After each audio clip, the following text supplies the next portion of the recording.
Hadir, Bu. Dini, Hadir, Bu. Eri,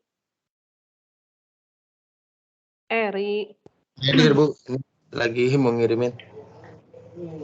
Fadila, Hadir, Bu. Gan, Hadir, Bu. Hamzah, Hadir, Bu. Hana, Hadir, Bu. Ilman, Hadir, Ibu. Kania. Ilman ada. Kania, belum. Lutfi, Hadir, Bu. siapa ini? Kania, Lutfi. Lutfi, Bu, Lutfi. Oke, Maya, Hadir, Bu.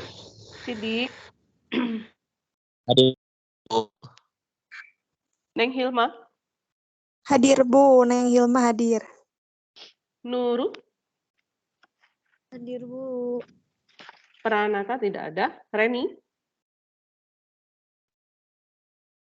Reni hadir, ini. Bu. Reni hadir, Bu. Ada. Oke, Ria, Hadir, Bu. aduh maaf. Ruli, Ruli hadir, Bu. hadir. Selvia, Hadir, Bu. Tanti. Hadir, Bu.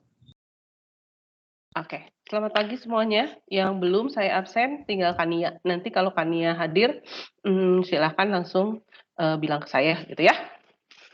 Oke, selamat pagi semuanya. Pagi, Bu. Selamat pagi, Bu. Apa kabar? Baik. Oh, Baik, Bu. alhamdulillah. Buka dulu kameranya dong, biar pagi-pagi saya mau ambil screenshot-nya dulu. Semua?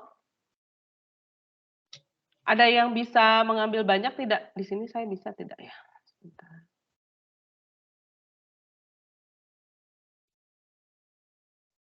Nah, ini saya tidak bisa ambil banyak.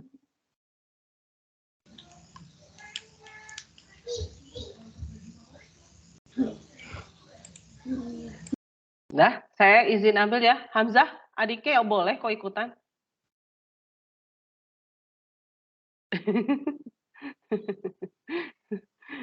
Tidak apa-apa.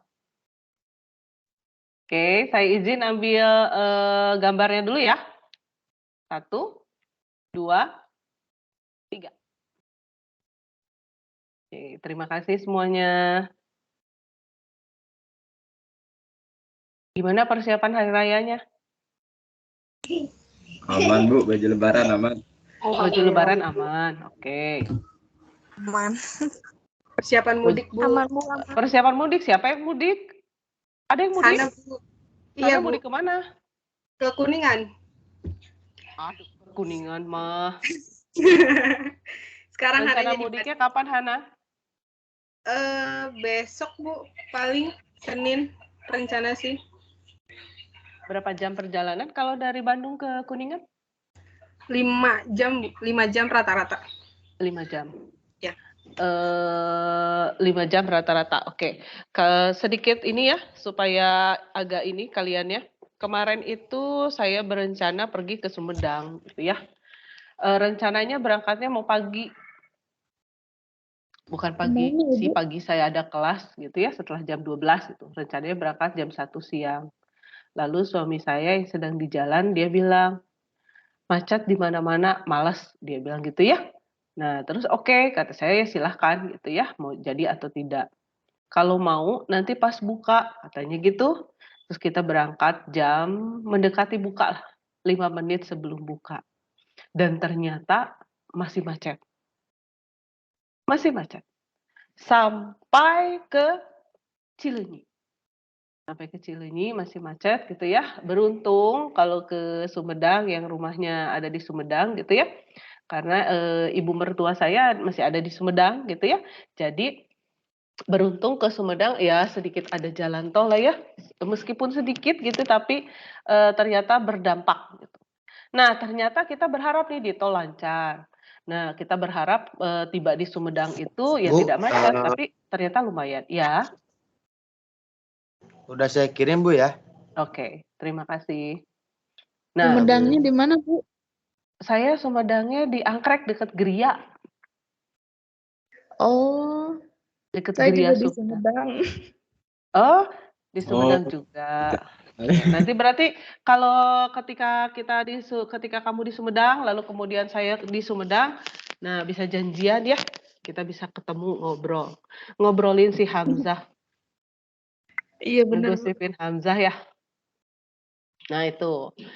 Nah karena saya ada jadwal mengajar gitu ya, kemarin itu berangkat dari rumah jam 6 kurang, lalu kemudian tiba di sana sekitar jam 8 kurang. Lalu setelah itu jam setengah 10 pulang lagi ke Bandung. Perjalanan dari sana ke Bandung, nah itu lumayan, bukan lumayan, tapi memang lancar. Jam setengah 11 kita sudah sampai lagi di Bandung. Jadi ya itu tadi ya, selamat menikmati. Bandung sudah luar biasa macet. Mungkin Hana yang akan mudik juga ya, selamat menikmati ya, itulah seninya. Kita sudah 2 tahun tidak bisa berkumpul bersama keluarga. Jadi saya rasa semua orang yang sedang merayakan Idul Fitri ini memang sedang menikmati kebebasan untuk merayakan bersama keluarga. Tapi tetap jaga kesehatan ya untuk yang lain ya. Oke, kita akan masuk ke materi kita. Sekarang sebelum kita masuk ke materi kita. Ibu, mohon maaf sebentar. Ya.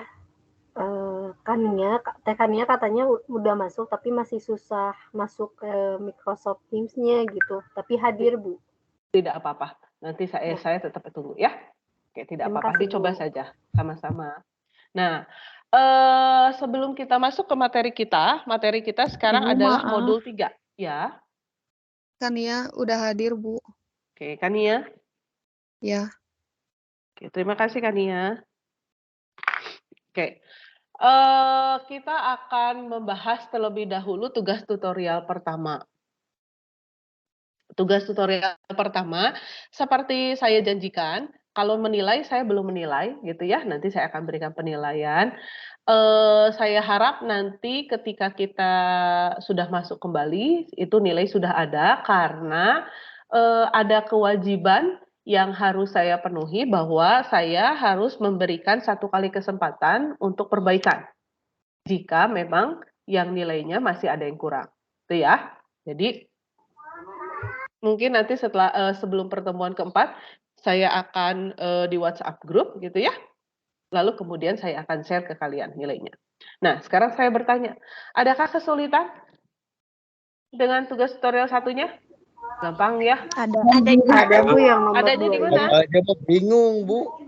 Yang Nomor mana? Ada, Bu. Yang nomor Ini, 2. Jadi jumlah saldonya itu nggak balance gitu. Jadi nggak Jumlah sama. saldonya nggak balance. Yang mana tuh? Yang rekonsiliasi bank. Rekonsiliasi bank. Iya, Bu. Oke, coba sebentar Iya, Bu. saya lihat hasilnya. Ibu pusing. Pusing. Kalau begitu tidak apa-apa. Nanti coba saya akan lihat. Ada yang balance tidak? Saya balance. Taruhnya balance, Bu. Tapi Siapa yang pada balance? akhirnya Bu Tapi baru dapat.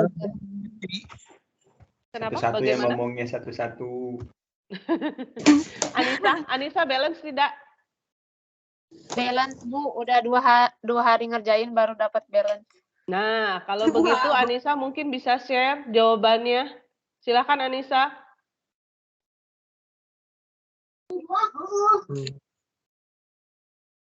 Coba Anissa.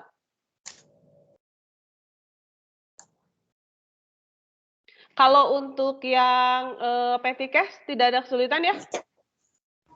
Iya, Bu. Bu, Ada Ibu. Adanya di Impres mana? itu, yang impres itu kan di contohnya itu nggak si pengembalian kembali uang yang 5 berapa ya? Yang 500 gitu. Mm-mm. Pokoknya Nggak yang ada pengembalian uangnya itu di impres itu pas Ibu di contohnya itu Tidak nggak ada. ditulis Tidak gitu kan. ada. Memang Nah, tidak ada gitu ya. berarti Nah, Iya. tapi kan Ada. oke. Kalau misalnya jurnal Impres, kalau untuk pengembalian kembali, itu bagaimana jurnalnya? Ditambah pengembalian dana. Pengembalian dana. Maka jurnalnya akan bertambah di mana? Kas besar atau kas kecil? Di Besar. besar. Kalau mengembalikan dana, kas kecil kalian bertambah atau berkurang? Berkurang. Berkurang. Maka kalau berkurang, kas kecilnya ada di debit atau di kredit? Di kredit. Di kredit. Oke. Nah, sekarang karena kalian kembalikan, kas besarnya jadi bertambah atau berkurang? Bertambah. Bertambah. Maka yang di debit?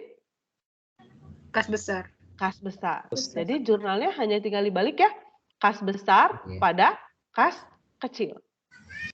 Tapi itu jumlah akhirnya dijumlahin nggak Bu? Sama yang sisa petty cash-nya atau yang itunya doang Bu yang tanpa ada pengembaliannya gini, ada pengisian kembali? Ya. Dari atau pengisian penambahan saldo akhirnya tuh yang floating Bu, yang floating. Yang floating Dari kenapa? yang pengisian kembali kan Bu yang ditambahinnya atau sama yang pengisian ulang atau yang dikembalikan disetorkan itu Bu? Oke, berarti kalian agak bingungnya di situ. Tapi tidak apa-apa, nanti saya perhatikan. Untuk sementara kita bahas dulu yang rekonsiliasi dulu ya. Iya Bu. Share screen-nya udah masuk, Bu. Sudah Anissa, silakan Anissa. Soalnya adalah bisa di Zoom Anissa? Soalnya beda file lagi, Bu. Enggak apa-apa, saya yang akan lihat soal.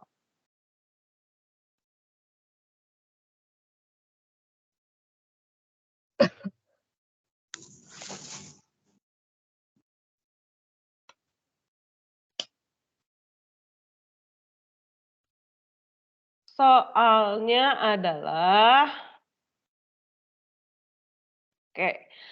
menurut catatan pembukuan PT Abigail, saldo simpanan di bank per 31 Desember 2021 itu saldonya menurut perusahaan 89.760. Sedangkan menurut saldo perusahaan adalah 104.024.000 rupiah. Nah, perbedaan tersebut diperkirakan karena perusahaan telah menarik cek nomor A0055 6 juta, tetapi jumlah tersebut sampai akhir periode belum diuangkan oleh si pemegang.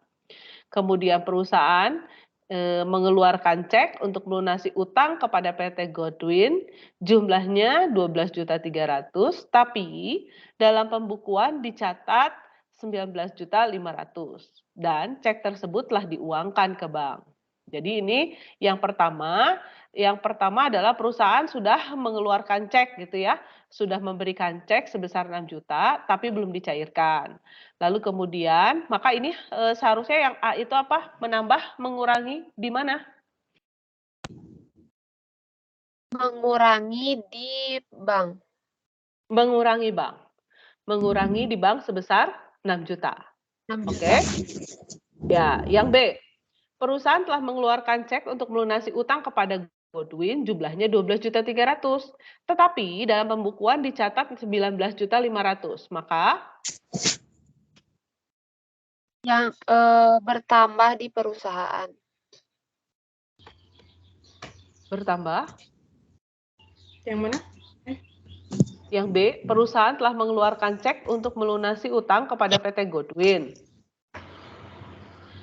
Utangnya itu sebetulnya 12.300.000, tapi dalam pembukuan dicatatnya 19.500.000, maka koreksi pembukuan. Koreksi pembukuan. Ada di mana di perusahaan? Berapa? 7.200.000. Dikurangi ya? Iya, Bu. Tuh, lalu C, perusahaan, ya kenapa? Berarti aku balance-nya salah dong, Bu, soalnya yang koreksi perusahaannya ditambah. Oke, lalu Ya, kita Bu, soalnya perhatikan kan satu. itu teh. Kenapa? Soalnya kan si uangnya teh jadi kelebihan meren ya Ibu. Yang ditulisnya nggak segitu jadi meren ditambah ke saldo perusahaannya. Iya, pas dicoba dikurang kan akhirnya dikurang Bu di perusahaan. Tapi ke balance. Pas dicoba ke yang ditambah ternyata dapat balance gitu Bu. Jadi supaya balance, Bu. Ya, Tapi nggak Gimana supaya harus Supaya balance, balance? supaya Rekan-rekan balance. sekalian Tapi nih. gini Bu, kan karena kelebihan, jadi berarti uangnya teh belum hilang, belum dibayarin, nggak dibayarin, jadi ditambah ke saldo perusahaan gitu. Sedangkan perusahaan teh nulisnya kelebihan. nah seharusnya adalah ini harusnya dikurangi di catatan perusahaan karena dikeluarkannya adalah 12.300.000 tapi di perusahaannya dicatatnya 19.500.000. Berarti seharusnya saldo perusahaan dikurangi sebesar 7.500.000 ya. Iya. Oke, nanti kita lihat. Yang C, perusahaan telah menerima pembayaran dari langganannya sebesar 15 juta, tetapi jumlah tersebut belum disetorkan ke bank. Maka Ditambah di versi bank. ditambah di bank sebesar 15 juta. Yang D,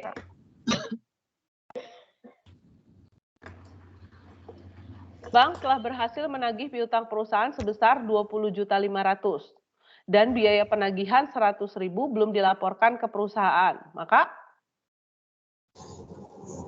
Perusahaan dikurang 100.000. perusahaan minus 100.000. Yang menagih piutangnya ditambah di perusahaan. Oke. Yang itunya Biaya Biaya administrasi dari perusahaan 100.000. Oke, biaya administrasinya ditambah sebesar 100.000. Lalu kemudian yang piutang yang ditagihnya 20.500.000. menambah atau mengurangi? Bertambah. menambah. Perusahaan telah menerima cek sebesar 8 juta. Ternyata waktu disetorkan ke bank untuk menambah simpanannya, cek ditolak oleh bank karena cek tersebut kosong. Penolakan ini belum dilaporkan ke perusahaan. Berarti Dikurangi. mengurangi. Di saldonya dikuranginya di mana? Di perusahaan. Perusahaan. F. Bank telah membuat kesalahan dalam membuat cek yang dibayarkan kepada perusahaan lain. Cek tersebut sebesar 4 juta, tetapi oleh bank hanya dicatat sebesar 400.000. Maka Kita dikoreksi. Dikurangi Di bank 3.600.000. di bank ditambahkan sebesar 3.600.000. 3.600.000. Oke? Sudah ya? Nomor F sudah kan? Yang F bisa paham tidak? Bukannya dikurangi, Bu. Kenapa dikurangi? Jadi yang sebenarnya uang bank itu keluar 4 juta yang keluar kan? Iya, itu yang keluar. Sedangkan yang dicatatnya kan hanya 400.000. Berarti pengeluarannya Harusnya berarti dicatatnya berapa? 3.600.000, Bu. Harusnya kan Dikurangi dicatatnya 4 juta 400.000. ya. Kan ceknya itu 4 juta, tapi bank hanya mencatat 400.000, betul? Berarti kesalahannya ada di mana? dikuranginya kurang banyak. Dikuranginya kurang banyak. Begini loh. Misalnya Ajeng gitu ya, Ajeng membayar gitu ya. Terus kemudian Ajeng kan mengeluarkan cek gitu ya, sudah dikeluarkan. Ceknya itu adalah cek senilai 4 juta. Oke. Lalu Ajeng bayarkan kepada Anissa. Nah, cek dikeluarkan oleh bank, nilainya 4 juta. Tapi bank hanya mencatat laporannya adalah sebesar 400.000. Maka sekarang pertanyaan saya, kesalahannya ada di mana? Di bank atau di perusahaan? Di bank. Di bank. Banknya lebih mencatat atau kurang mencatat? Kurang mencatat. Kurang mencatat. Harusnya dicatatnya 4 juta, tapi dicatat 400.000. Berarti yang dilakukan oleh bank adalah harus Dikoreksi. Menambah. Koreksinya menambah atau mengurangi? Mengurangi saldo. Menguranginya berapa? Menambah. 3.600.000. 3.600.000. Kalau mengurangi 3.600.000 kan dicatatnya 400.000. Iya, berarti menambah Iya, ya, Bu? berarti nambah. Iya. Kan gimana caranya supaya jumlahnya jadi 4 juta toh? Iya benar Bu. Iya. Bu. Oke tidak? Oke. Nah, Kali, Bu. gimana caranya supaya jumlahnya menjadi 4 juta, gitu ya, padahal sebelumnya dicatat hanya 400.000. Maka yang harus dilakukan adalah koreksi. Koreksi di bank adalah menambah atau mengurangi? Nambah. Menambah. Berapa menambahnya? Berapa menambahnya? 3.600.000.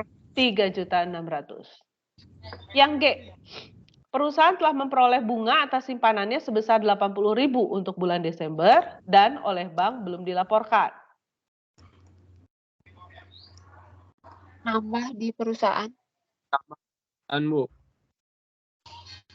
Nambahnya di mana? Perusahaan. Oke, lalu kemudian H, bank telah membebankan ini sama. Mengurangi di Perusahaan. mengurangi di perusahaan atau menambah biaya di perusahaan, gitu ya. Oke, ada berapa yang betul?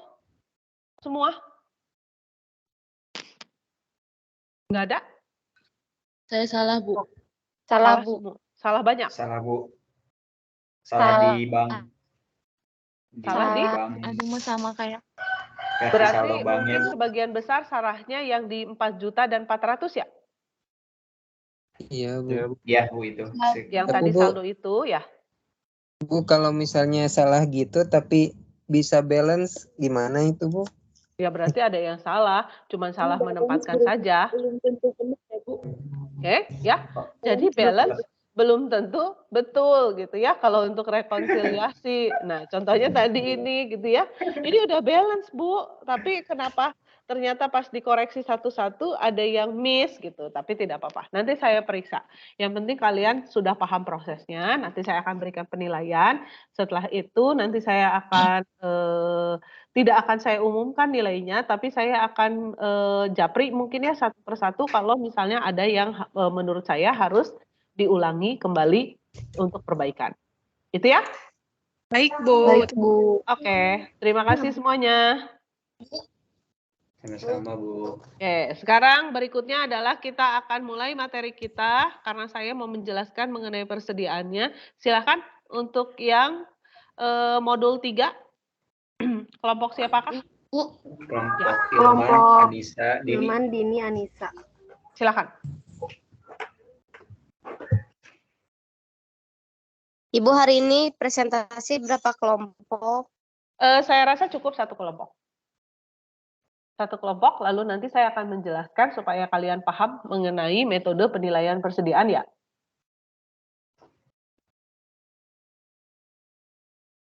Sudah, silakan. Baik, bisa dimulai ya. Selamat siang rekan-rekan sekalian. Bismillahirrahmanirrahim. Assalamualaikum warahmatullahi wabarakatuh. Waalaikumsalam. Pada pertemuan kali ini, kelompok 3 akan membahas modul 3 mengenai persediaan, yang dimana nanti akan dipaparkan oleh Anissa Eliawati, Dini Andrian Injaya, dan Ilman Syabadi Pramono. Dan masuk pada kegiatan belajar pertama, next, yaitu tentang pengertian persediaan dan sistem pencatatan persediaan, yang akan dibacakan oleh saya sendiri. Yang pertama yaitu mengenai pengertian persediaan yang menurut Ikatan Akuntan Indonesia. Next, itunya nggak jalan. Akuntan pada tahun 2002 pada halaman 14.1 di mana persediaan adalah aktiva, yang dimana poin pertamanya ada tersedia untuk dijual dalam kegiatan usaha normal, poin yang keduanya dalam proses produksi dan atau dalam perjalanan, dan yang ketiga dalam bentuk bahan atau perlengkapan supplies untuk digunakan dalam proses produksi atau pemberian jasa. Next.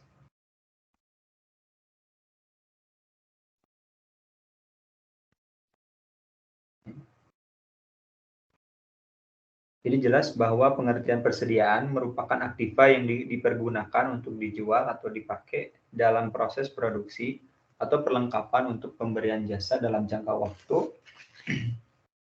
Kegiatan usaha normal perusahaan yang biasanya diukur dalam jangka waktu maksimal 1 tahun. Istilah persediaan yang digunakan oleh perusahaan tergantung dari bentuk perusahaannya, yaitu perusahaan dagang, perusahaan industri, maupun perusahaan jasa. Next. Ininya nggak rubah ya. Ada kendala sepertinya. Iya, Siapakah? jaringan.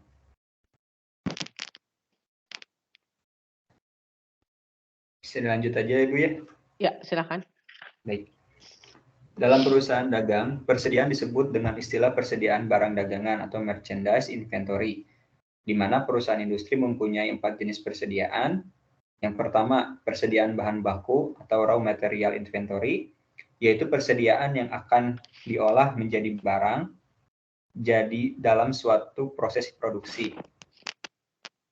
Terus yang kedua, ada persediaan bahan penolong atau indirect material inventory, yaitu barang-barang yang juga menjadi bagian untuk diproses menjadi barang jadi, tetapi jumlahnya relatif kecil atau sulit diketahui keberadaannya. Terus ada poin yang ketiga, persediaan barang dalam proses atau work in process inventory, yaitu persediaan yang sedang dalam keadaan diproses. Jadi pada akhir suatu periode, persediaan tersebut belum selesai diproses.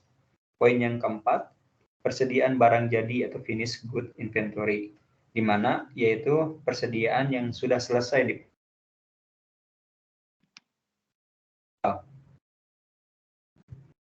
Terus poin yang selanjutnya ada masalah pemilikan persediaan, yang dimana harus ada pedoman penentuan kepemilikan persediaan apabila terjadi peristiwa-peristiwa sebagai berikut.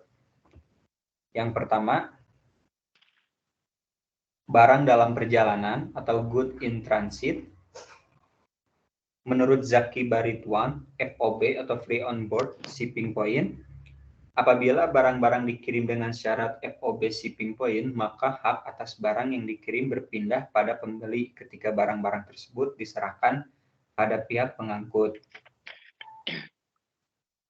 Ada juga FOB Free on Board versi destination, menurut Zaki Baritman, yaitu syarat pengiriman FOB destination berarti bahwa hak atas barang baru berpindah pada pembeli jika barang-barang dikirim sudah diterima oleh pembeli.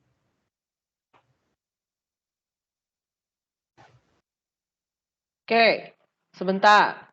Saya sekalian menjelaskan satu persatu ya. Sampai di sini dipahami tidak masalah persediaan?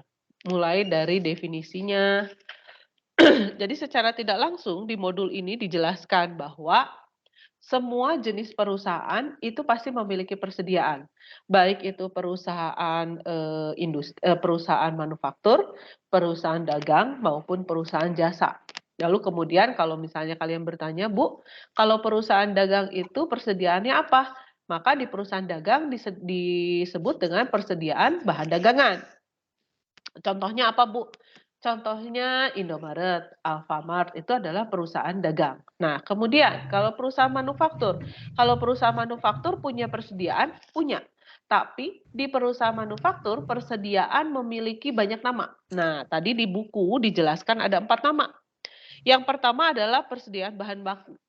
Kenapa ada persediaan bahan baku? Karena perusahaan manufaktur merupakan, kembali ke definisinya ya, merupakan perusahaan yang mengolah bahan baku menjadi barang setengah jadi.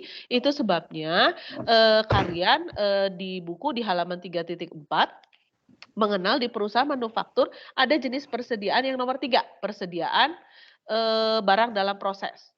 Nah, persediaan barang dalam proses ini adalah persediaan yang tidak bisa dikatakan sebagai barang jadi atau finished good, tapi dia juga tidak bisa dikatakan sebagai bahan baku atau bahan mentah. Maka contohnya ini seperti apa? Contohnya misalnya kalau membuat piring atau gelas gitu ya, keramik.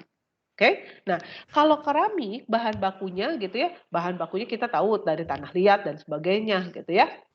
Itu disebut dengan persediaan bahan baku. Lalu kemudian disebut dengan bahan penolong. Nah, bahan penolong itu adalah barang-barang yang bukan sebagai komponen utama, tapi keberadaannya tidak bisa terpisah. Contoh, perusahaan sepatu, bahan penolongnya apa? Perusahaan sepatu tidak akan bisa bekerja tanpa adanya paku yang kecil. Perusahaan sepatu tidak akan bisa bekerja tanpa ada lem. Oke? Jadi itu yang disebut dengan bahan penolong. Lalu kemudian, kalau barang setengah jadi, barang dalam prosesnya apa?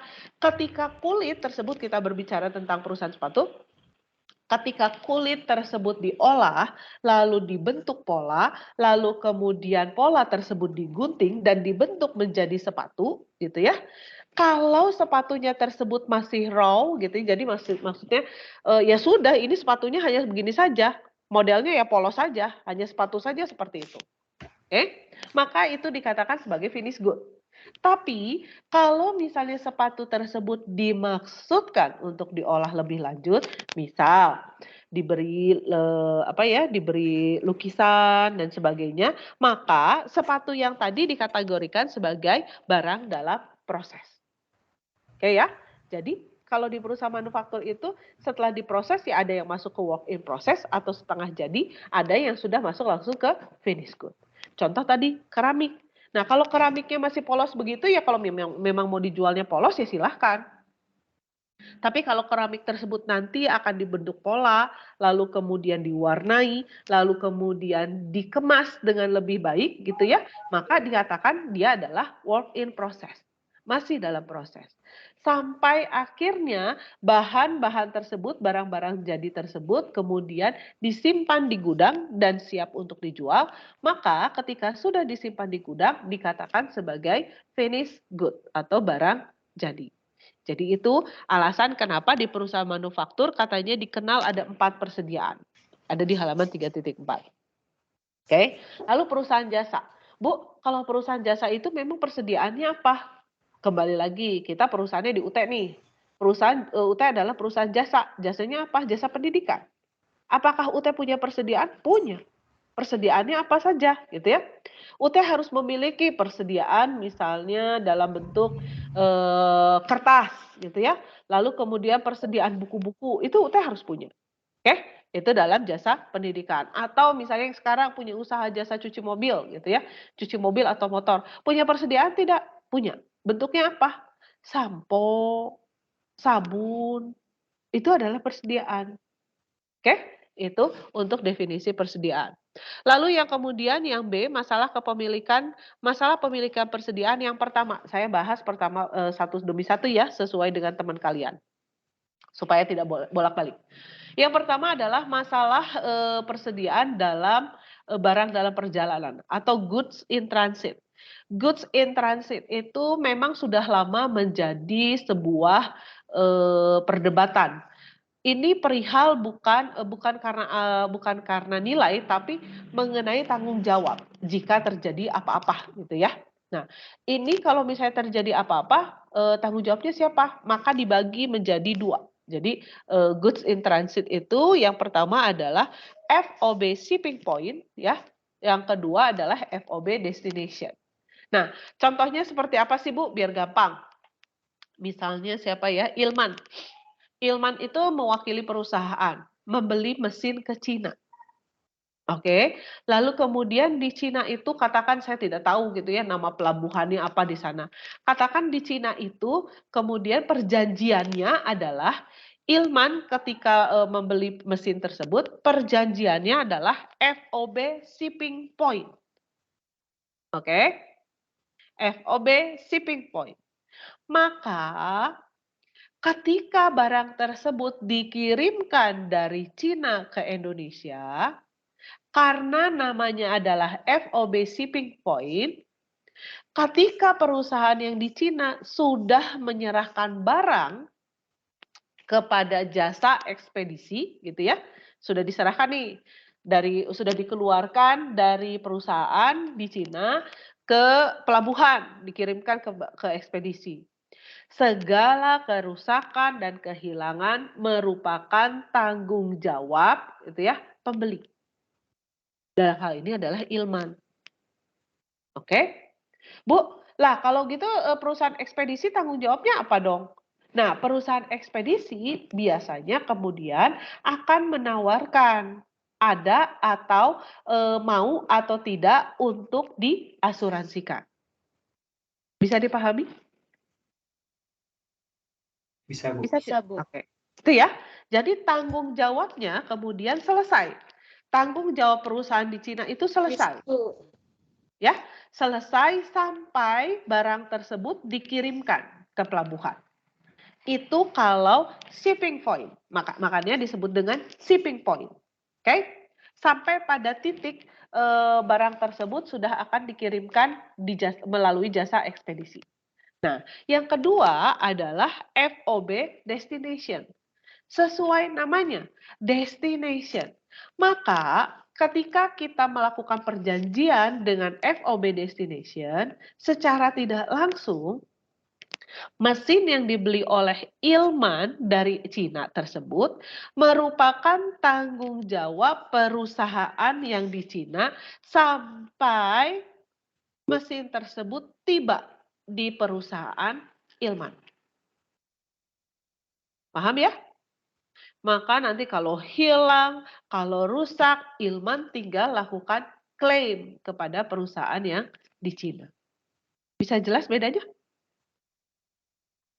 Bisa, Bu. Bisa, Bu. Oke, sip. Kalau begitu, silakan lanjutkan Ilman untuk barang konsinyasi atau consignment goods. Silakan. Baik, Bu. Terima kasih, Bu. Sama-sama. Baik, poin selanjutnya barang-barang konsinyasi atau consignment goods, di mana barang konsinyasi merupakan barang yang dijual kepada konsumen dengan cara menitipkannya pada pihak lain, sehingga perusahaan yang menitipkan barang tersebut sebagai pengamat, sedangkan pihak yang dititipi sebagai komisioner. Nah, konsain ini yang menjual barang tersebut pada konsumen dan menyetorkan uang hasil penjualan tersebut kepada konsainor setelah dipotong komisi penjualan.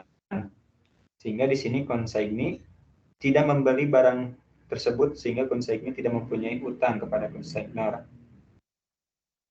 Sehingga hak kepemilikan persediaan tersebut masih ada pada pihak konsainor selama barang-barang tersebut belum terjual kepada konsumen. Hal ini pernah diungkapkan oleh beberapa penulis menurut Zaki Baritman, di mana dalam cara penjualan, titipan barang-barang yang dititipkan untuk dijualkan atau dikonsinyasikan, haknya masih tetap pada yang menitipkan sampai saat barang-barang tersebut dijual. Nah, terus selanjutnya ada yang ketiga, ada barang-barang yang dipisahkan atau segregated goods, di mana barang-barang yang dimaksud di sini adalah barang-barang yang sudah dikontrak untuk suatu kontrak penjualan barang dalam jumlah besar, tetapi pengirimannya kepada pembeli belum bisa dilakukan pada tanggal neraca, sehingga barang-barang tersebut harus dipisahkan penyimpanannya dari barang-barang lain yang tidak dipesan. Sehingga pengertian dalam hak kepemilikan barang-barang yang dipisah tersebut menurut Zaki Baritman, yaitu barang-barang yang dipisahkan tersendiri dengan maksud untuk memenuhi kontrak-kontrak atau pesanan-pesanan walaupun belum dikirim. Haknya sudah berpindah pada pembeli. Next. Oke, sebentar. Mengenai konsinyasi, kira-kira tahu tidak contohnya barang konsinyasi? Ayo, tahu nggak? Tidak, Bu. Tidak? Tidak, Bu. Tidak? Oke. Kalau begitu, tahu geria? Tahu. Tahu, Bu. Nah, sekarang pertanyaan saya.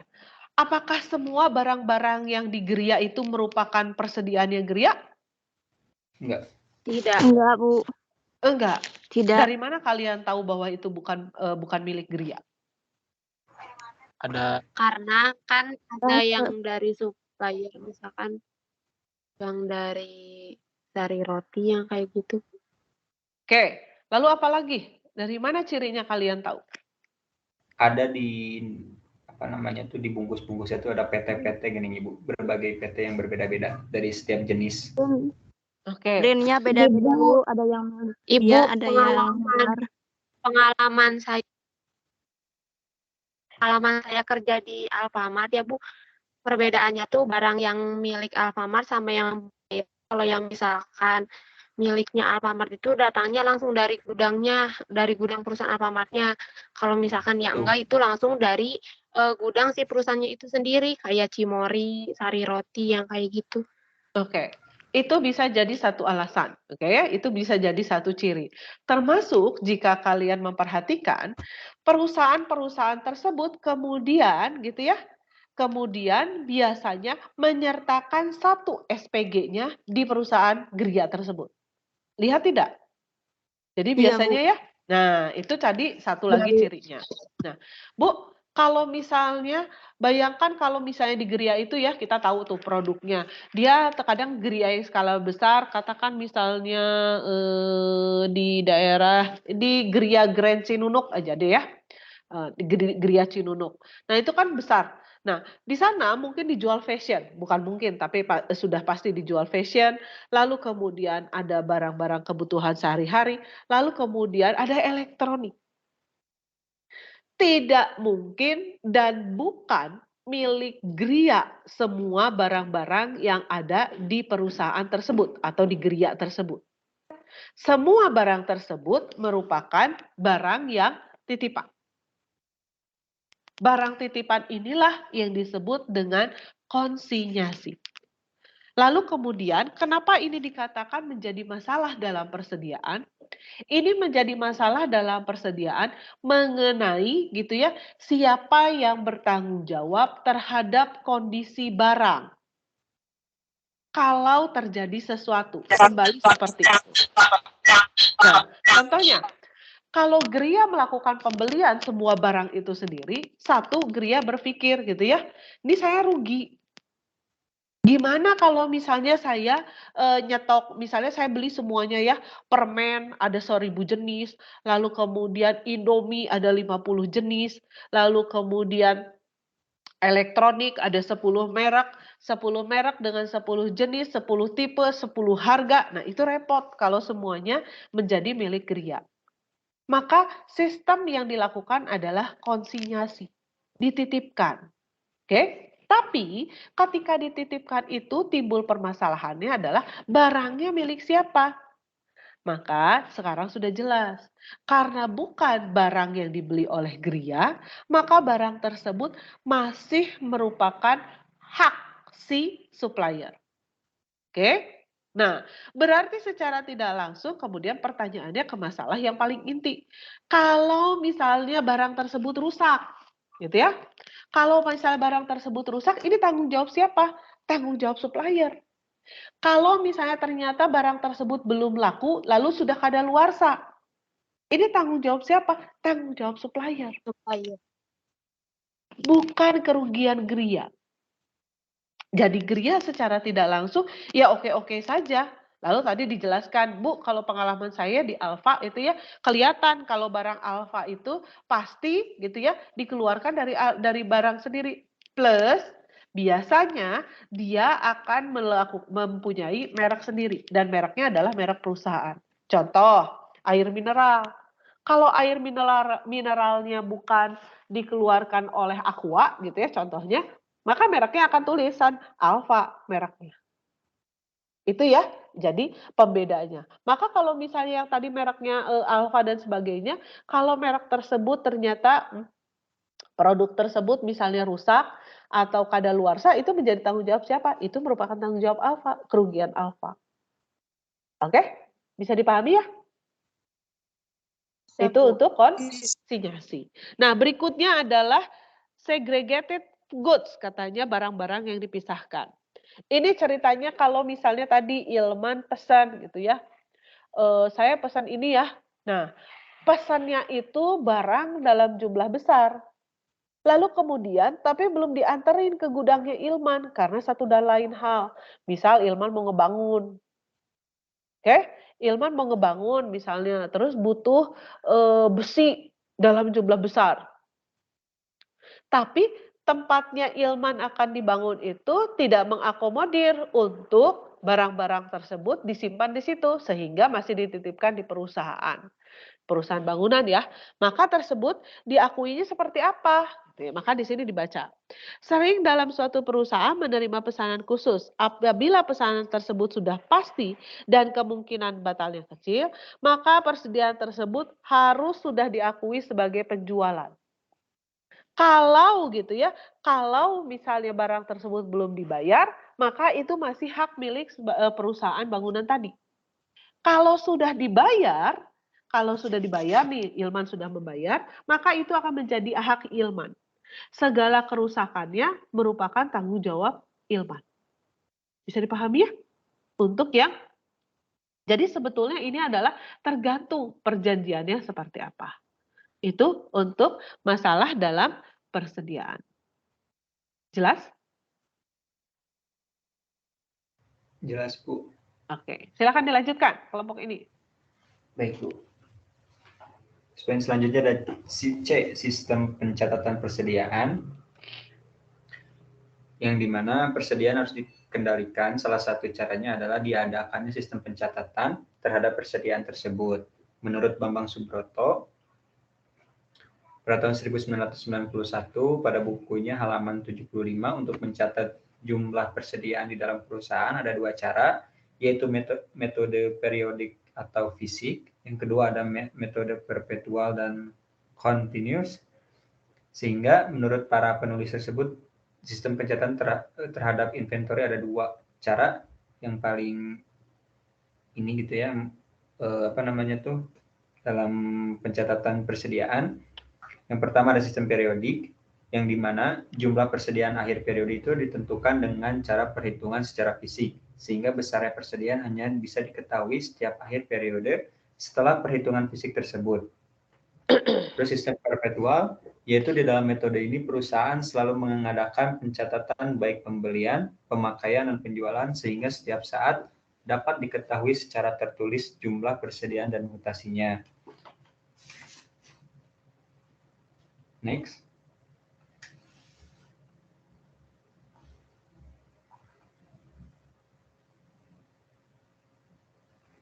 Kemudian jumlah fisik barang tersebut dikalikan pada perhitungan fisik persediaan inventory stock of name atau SO dilakukan dengan cara menghitung jumlah fisik persediaan yang ada di gudang. Sehingga diperhitungkan juga jumlah fisik barang yang ada dalam perjalanan yang sudah menjadi hak perusahaan apabila perusahaan membeli barang dengan syarat FOB shipping point, atau perusahaan menjual barang dengan syarat FOB destination. Dan juga barang-barang konsinyasi ikut dihitung, dan kemudian jumlah fisik barang tersebut dikalikan dengan jumlah harga satuan barang, sehingga diperoleh besarnya nilai persediaan barang yang menjadi milik perusahaan pada akhir periode, yang biasanya disebut dengan istilah persediaan akhir. Mungkin nanti pada contohnya mungkin dikasih tahu sama Ibu ya, untuk pada sistem periodik yang mencatat besarnya nilai persediaan pada akhir periode, itu sama penutupan persediaan awal yang nanti mungkin dijelasin sama Ibu atau lebih detailnya gitu ya. Terus pada jurnal adjustment atas persediaan awal periode telah menghapus akun persediaan barang yang dicatat pada akhir periode sebelumnya. Hal ini disebabkan karena persediaan akhir yang masih belum terjual pada periode sebelumnya, yang dimana pasti akan terjual pada periode berikutnya. Sebab persediaan merupakan aktiva lancar yang hanya akan dimiliki oleh perusahaan untuk jangka waktu maksimal 1 tahun atau 1 periode akuntansi. Nah, sistem periodik ini tidak mencatat ke dalam akun persediaan apabila terjadi mutasi jumlah fisik persediaan karena adanya pembelian atau penjualan persediaan. Terus dengan sistem periodik ini juga nilai persediaan tidak bisa diketahui karena perubahannya tidak dicatat ke dalam akun persediaan pada saat perubahan tersebut terjadi.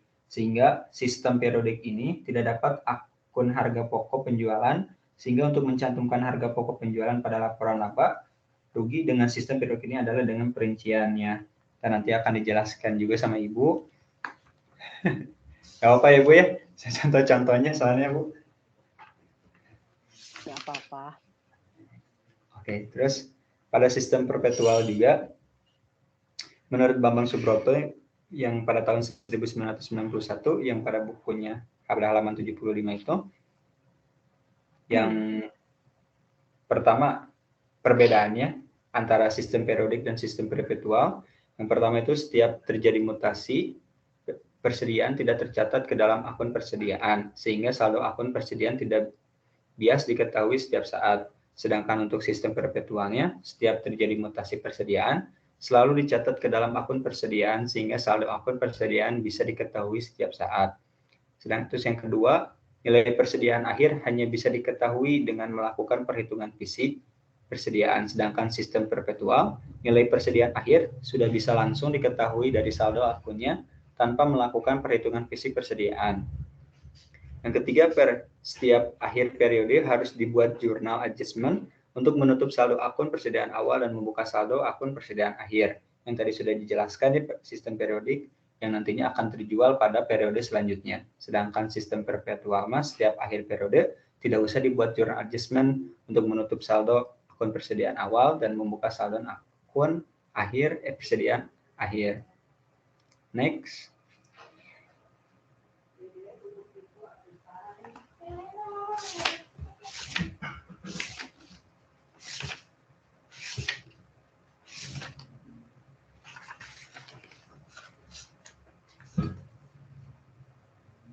Ini nggak rubah ya. Mungkin cukup sekian mengenai pada kegiatan belajar 1 yang dipaparkan oleh saya sendiri. Terus selanjutnya pada kegiatan belajar 2 pada metode penilaian persediaan yang akan dijelaskan oleh Anissa. Pada Anissa, waktu dan tempat saya persilahkan. Ya, sebentar. Sebentar. Sekarang kita masuk ke metode pencatatan persediaan. Kembali ke awal tadi, metode pencatatan.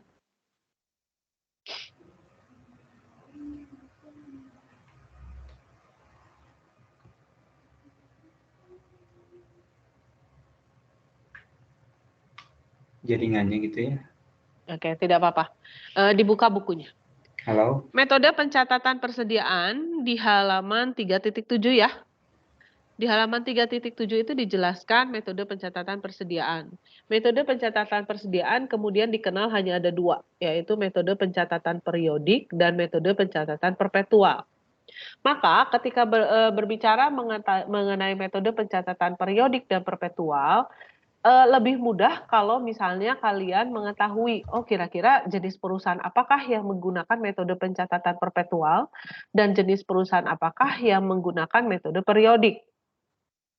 Metode pencatatan perpetual, pertama ya, yang metode pencatatan perpetual, itu digunakan oleh jenis perusahaan dagang yang persediaannya relatif sedikit, gitu ya.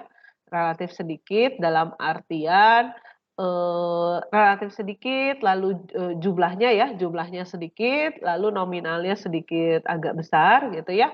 Lalu kemudian jenis barangnya juga sedikit, jadi terbatas.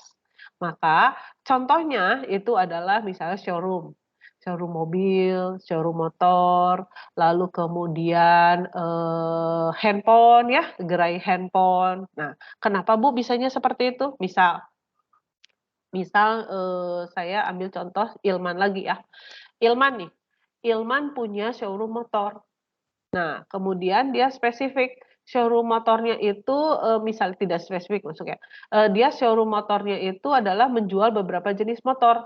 Atau kalau bisa spesifik juga oke gitu ya. Dia hanya menjual produk motor merek Honda. Oke? Nah, karena Ilman untuk persediaannya, ini sistemnya tidak bisa konsinyasi ya.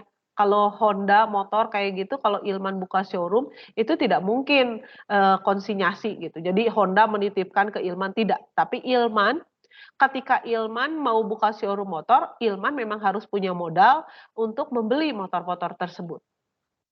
Oke, untuk dipajang di showroomnya. Maka Ilman, karena tadi spesifik Honda, Ilman kemudian mempelajari, saya ini di daerah, misalnya Ilman tinggalnya di daerah mana Ilman? Katapang, Bu. Katapang. Nah, misalnya Ilman di daerah Katapang. Lalu kemudian Ilman sudah mempelajari juga, oh kalau di daerah Katapang itu yang laku itu adalah motor jenis A misalnya. Nah, lalu kemudian Ilman melihat gitu ya, kalau yang jenis tipe-tipe yang A kayak gitu ya, tipe yang A itu di merek Honda itu misal adanya merek apa aja sih Honda teh? Vario gitu ya. Lalu kemudian ada apa lagi? Scoopy, Beat gitu ya. Nah, Ilman lalu memajang. Nah, Ilman tidak mungkin akan memajang misalnya atau karena memajang berarti harus membeli produk ya. Ilman nggak mungkin untuk Scoopy dia beli 30 motor. Lalu untuk Vario dia beli 20 motor. Lalu untuk Honda PCX dia beli 15 motor. Nggak mungkin. Biasanya Ilman kan tergantung di daerah itu yang mana yang laku. Tapi oke lah di sini itu lakunya kayak motor sejenis bebek Bu gitu ya. Tapi saya mau coba motor yang harganya agak mahal sedikit. Masukkan PCX misalnya. Tapi nggak mau beli banyak-banyak Bu, takut nggak laku. Di stok aja satu. Contohkan gitu ya. Nah, itu alasan kenapa menggunakan metode perpetual. Nah, metode ini memungkinkan Ilman karena tadi misalnya merek Scoopy hanya ada 5 motor gitu ya, Vario 5 motor. Ketika laku satu, itu kan langsung dimasukkan ke sistem ya, input ke sistem, sudah terjual satu. Nah, Ilman dengan metode perpetual, dia langsung tahu stoknya berapa. Misal, Anissa datang ke showroom Ilman, saya mau beli motor dong, saya butuh Scoopy 3 hari ini. Yang dilakukan Ilman apa? Dia lihat stok. Oke, ternyata bisa, ada. Oke, itu katakan misalnya saya butuh Scoopy-nya 10, tapi Ilman punya showroom-nya ternyata bukan cuma 1, punya 3. Nah, dari stok itulah terlihat. Itu kelebihan dari metode perpetual. Bisa dipahami tidak? Jadi ini adalah untuk jenis perusahaan yang persediaannya jumlahnya relatif kecil dan nominalnya rupiahnya itu relatif lebih besar atau lebih mahal. Oke, sehingga setiap perubahan baik itu penambahan maupun pengurangan persediaannya bisa selalu dipantau. Untuk yang perpetual bisa dipahami tidak? Bisa tidak? Bisa. Nah, Bisa. kalau perpetual, kemudian lihat halaman 3.10. Perpetual, dia akan mengakui pembelian maupun penjualannya. Kalau pembelian, dia akan mengakui sebagai persediaannya yang bertambah. Lalu kalau penjualan, dia akan mengakui berkurangnya persediaan. Jadi contohnya gitu ya, nih lihat. Sebentar. Oke. Lihat yang A, pembelian persediaan. Ketika dengan sistem perpetual dia melakukan pembelian tersebut akan diakui langsung sebagai persediaan. Maka jurnalnya adalah debitnya persediaan, kreditnya kas atau utang usaha. Tergantung gitu ya. Kalau misalnya melakukan pembeliannya secara tunai, maka jurnalnya adalah persediaan, debit, kreditnya adalah kas. Kalau misalnya melakukan pembeliannya secara kredit, maka muncul utang. Jadi debitnya adalah persediaan, kreditnya adalah utang usaha. Oke. Nah, kalau misalnya terjadi penjualan, diperhatikan yang poin B, penjualan pada saat terjadi penjualan persediaan, perusahaan akan mengakui adanya kas bertambah, gitu ya. Kas bertambah di debit, kemudian di kreditnya adalah penjualan. Tapi dicatat sesuai dengan harga jual persediaan. Misal tadi motornya Ilman harganya 15 juta. Laku nih harganya laku ke Anissa tadi harganya 17 juta. Ilman di jurnal pertama kas pada penjualan akan mencatat sebesar 17 juta. Oke, nah ada 2 jurnal yang harus dibuat pada saat penjualan persediaan. Lalu kemudian jurnal yang kedua adalah mengakui harga pokok penjualannya, kemudian kreditnya persediaan berkurang. Kenapa persediaan berkurang? Kan motornya tadi udah laku. Nah, dicatatnya berapa? Dicatatnya sesuai dengan harga pokok. Tadi 15 juta. 15 juta adalah modal untuk motornya 1, kemudian laku dijual sebesar 17 juta. 17 jutanya ditulis jurnal di kas pada penjualan, kemudian untuk persediaan yang berkurang ditulis sebesar harga pokok pada persediaan, jumlahnya adalah harga pokoknya. Itu untuk metode perpetual. Oke? Nah, berbeda dengan metode perpetual, ada yang disebut dengan metode periodik. Kalau metode periodik ini seperti apa, Bu?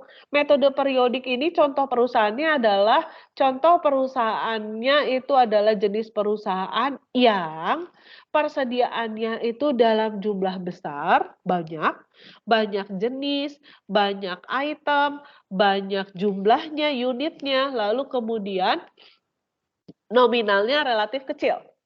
Maka untuk sistem periodik atau fisik ini, contoh perusahaannya adalah tadi gitu ya, Alfa, Gria, itu menggunakan metode pencatatan dengan periodik atau fisik. Kenapa, Bu? Nah, contoh, tadi saya sudah sebutkan. Gria itu, Bu, jual permen. Ada berapa merek permen? 30.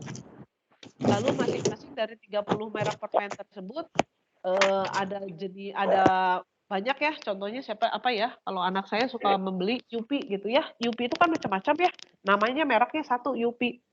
Tapi Yupinya ada Yupi burger, ada Yupi apa. Nah, itulah sistem periodik. Tujuannya apa? Repot kalau misalnya kamu harus melihat setiap kali Yupinya laku 1 biji gitu ya.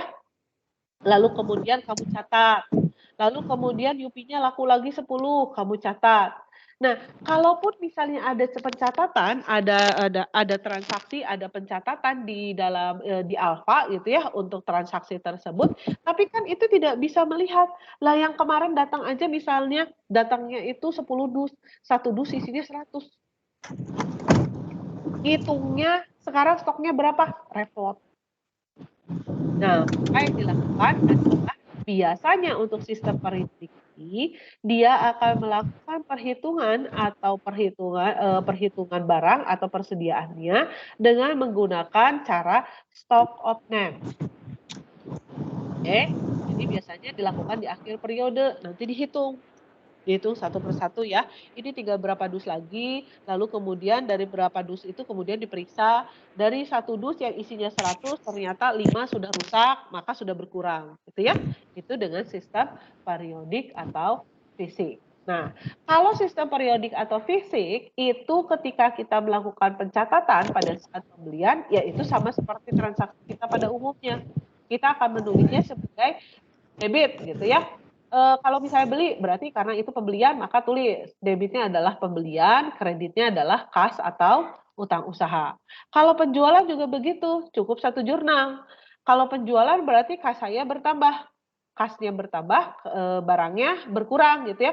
Kasnya bertambah karena ada apa? Karena ada penjualan, maka kas pada penjualan. Itu untuk sistem periodik. Itu jurnalnya ada di halaman 3.9. Itu mungkin sedikit pengantar untuk sistem pencatatan persediaan. Bisa dipahami kah untuk yang periodik atau fisik? Jelas? Kalau bisa, Bu. Bisa, ya? Ibu, jelas. Jadi lebih pahami Jelas, dulu Bu. jenis perusahaannya supaya gampang, gitu ya. Itu untuk periodik atau fisik. Silakan lanjutkan. Baik, Bu. Masuk kepada kegiatan belajar 2 mengenai metode penilaian persediaan yang akan disampaikan oleh Anissa. Kepada Anissa, waktu dan tempat saya persilakan. Baik, terima kasih. Di sini saya akan menjelaskan tentang metode penilaian persediaan. Yang pertama ada jenis-jenis metode untuk menilai persediaan. Setelah dibahas mengenai sistem pencatatan persediaan, maka penting juga membahas tentang bagaimana cara menilai persediaan tersebut. Nah, apabila harga pokok satuan persediaan tersebut tetap dari waktu ke waktu, tentunya sangat mudah untuk menilainya karena kuantitas persediaan akhir dikalikan dengan harga pokok satuan tersebut akan menjadi nilai persediaan pada akhir periode. Nah, di sini ada macam-macam metode untuk menilai persediaan. Yang pertama menurut Ikatan Akuntan Indonesia pada tahun 2002 halaman 14.2 yaitu persediaan harus diukur berdasarkan biaya atau nilai realisasi bersih mana yang lebih rendah. Terus ada juga menurut Ikatan Akuntan Indonesia 2002 halaman 14.5 yaitu yang dimana dihitungnya persediaan ini dihitung menggunakan rumus biaya masuk pertama keluar pertama atau MPKP atau FIFO sama rata-rata tertimbang atau masuk terakhir keluar pertama MTKP atau LIPO. Kemudian ada juga yang menurut Stitch et al. Yang dimana pada 2004 halaman 494 ini ada 4 metode yang paling umum. Yang pertama ada identifikasi khusus, yang kedua biaya rata-rata, yang ketiga pertama masuk pertama keluar pertama, yang keempat masuk terakhir keluar pertama. Terus masih menurut Stitch et al. Pada 2004 halaman 510 ada 2 metode yaitu yang lebih rendah dari biaya pasar sama metode laba kotor. Selanjutnya ada menurut Chieso et al. Ada asumsi aliran biayanya, ada aliran klasifikasi khusus, ada biaya rata-rata, ada masuk pertama keluar, masuk terakhir keluar pertama. Terus masih menurut Chieso et al. Ada persediaan masalah penilaian tambahan. Yang pertama lebih rendah dari biaya pasar, yang kedua dasar penilaian, yang ketiga metode laba kotor, yang keempat metode persediaan eceran. Kemudian ada menurut Leni et al. Di situ mengemukakan bahwa asumsi arus biaya dan prosedur akuntansi persediaan terkait yang paling umum dalam praktik akuntansi saat ini. Yang pertama adalah identifikasi khusus, adalah biaya rata-rata, ada masuk pertama keluar, ada masuk terakhir keluar pertama. Selanjutnya ada menurut Dickman et al. Sama Dickman et al. Yang menyatakan tentang metode cash flow, specific cash identification, sama nilai rata-rata, sama yang FIFO dan LIFO. Terus, jadi setelah dari beberapa pendapat tentang metode untuk penilai persediaan, bisa juga diambil salah satu dari metode ini. Yang pertama, dari metode harga perolehan bisa mengambil metode identifikasi khusus, kemudian yang kedua metode masuk pertama keluar pertama, yang ketiga metode masuk terakhir keluar pertama, dan yang keempat metode rata-rata. Nah, sedangkan untuk metode selain harga perolehannya bisa metode nilai terendah dari harga perolehan atau harga pasar, kemudian metode laba kotor sama metode persediaan eceran. Selanjutnya ada metode nilai terendah dari harga perolehan atau harga pasar. Jadi metode sebentar, Anissa saya potong. Kembali ke slide sebelumnya.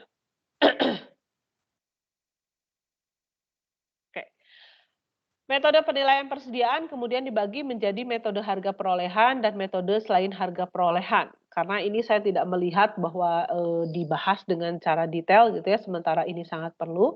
Jadi saya cut gitu ya, supaya lebih cepat. Nah sekarang kita lihat metode selain harga perolehan, metode nilai terendah dari harga perolehan atau harga pasar. Itu persis ada di halaman, sambil dibaca bukunya ya. Itu contohnya ada di halaman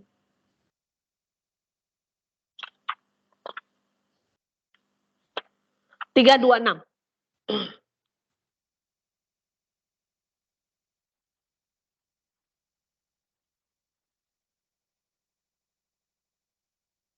Oke.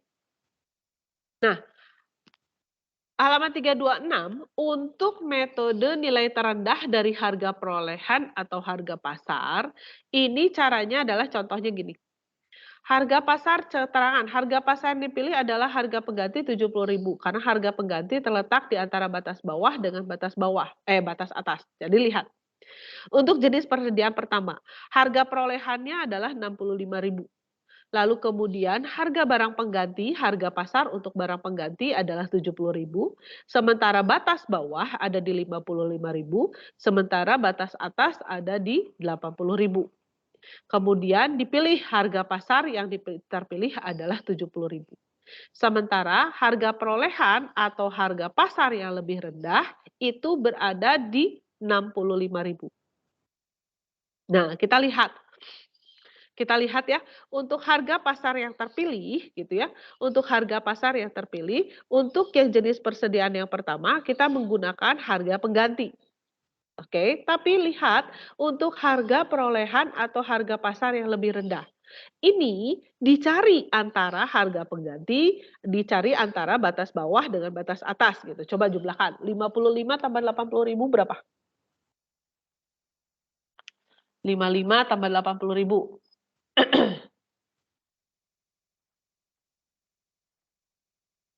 135. 135.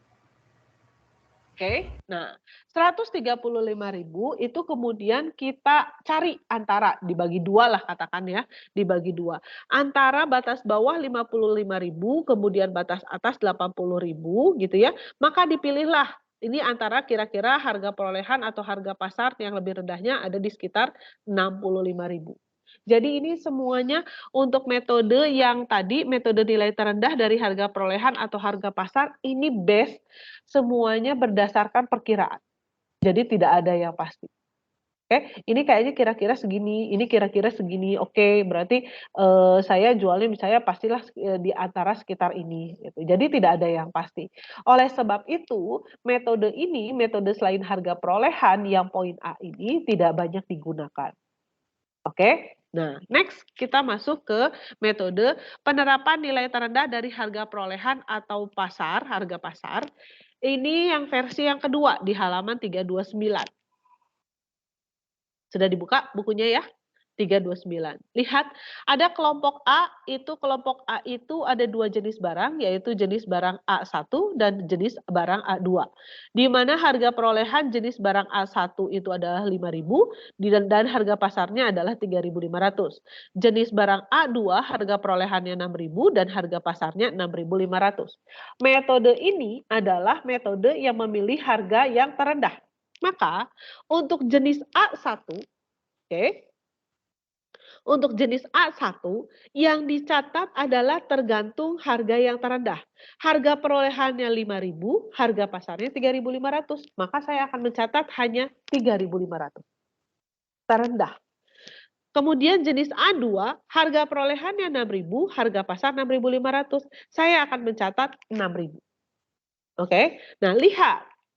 Harga perolehan ini kan kalau misalnya per jenis. Nah, kalau per kelompok itu berarti ada dua barang. Kelompok A itu ada jenis A1 dan jenis A2. Jumlahkan.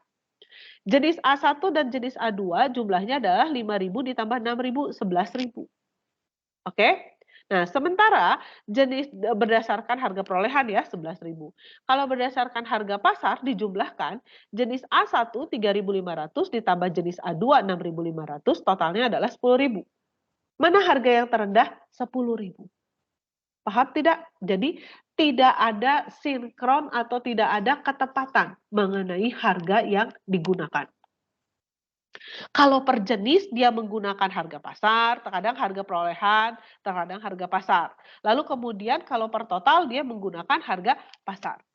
Jadi metode ini jarang sekali diaplikasikan secara nyata. Oke, jadi ini based on kayaknya sekitar ini. Nah, begitupun untuk mencatat metode nilai terendah dari harga perolehan atau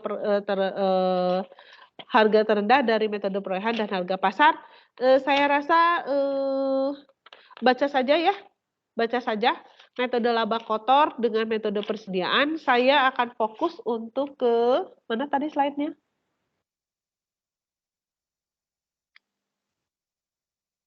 Siapakah yang tadi share slide?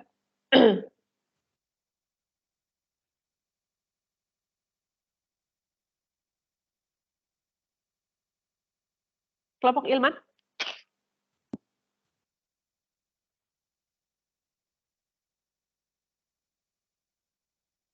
Halo?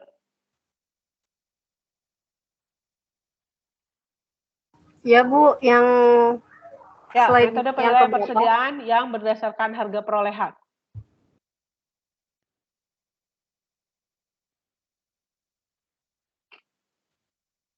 Tadi di situ ada metode masuk metode identifikasi khusus, metode rata-rata, metode FIFO ataupun LIFO. Oke. Nah, ini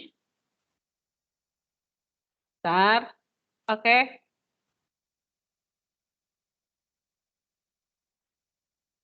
Lewat. Yang ini Kita Bu, selesaikan semuanya saja ya. Sudah ya. Kelompok ini silakan di close supaya saya bisa menjelaskan supaya kalian paham.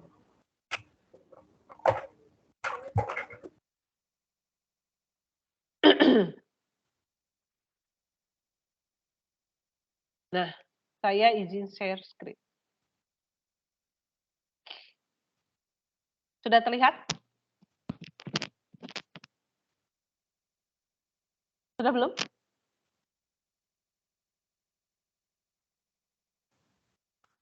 Udah, Bu. Sudah, oke. Ini metode yang tadi tidak dijelaskan di sini, gitu ya. Tapi kalian penting untuk mengetahui. Yang pertama adalah metode penilaian persediaan FIFO.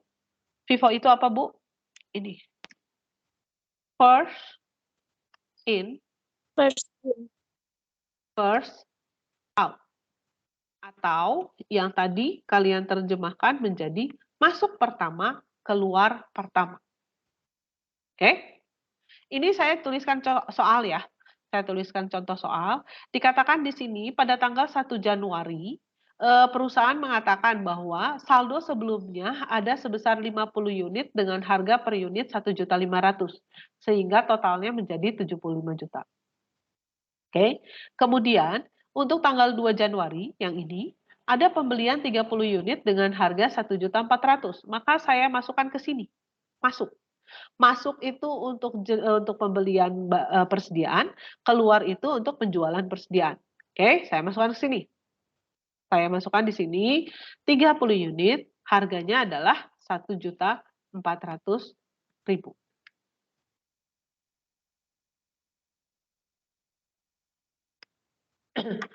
Maka persediaan saya sekarang menjadi 50 unit, harganya 1.500.000. Lalu kemudian karena ada pembelian baru 30 unit, harganya 1.400.000. 400.000. Sampai di sini bisa dipahami? Bisa Bu. Oke.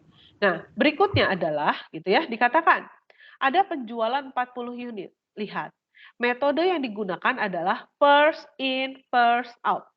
Jadi, kalau menggunakan metode first in, first out atau FIFO ini, gitu ya, barang yang pertama masuk itu akan kita keluarkan pertama. Maka ketika terjadi ada penjualan 40 unit, kita akan lihat di sini. Kita akan keluarkan 40 unit. Ya. Lalu kemudian, oke, 40. Lalu kemudian harganya berapa? 1.600.000. Oke. Kita keluarkan dari yang pertama.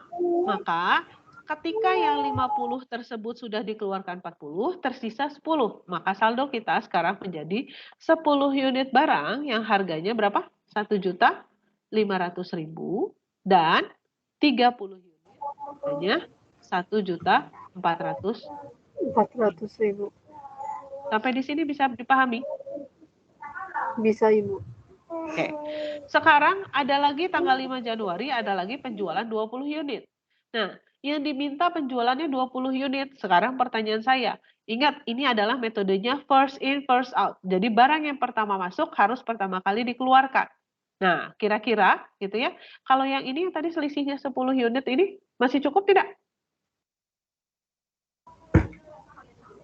Masih cukup Bu untuk 20 Masih cukup unit. untuk 20. Maka di sini kita tulisnya berapa?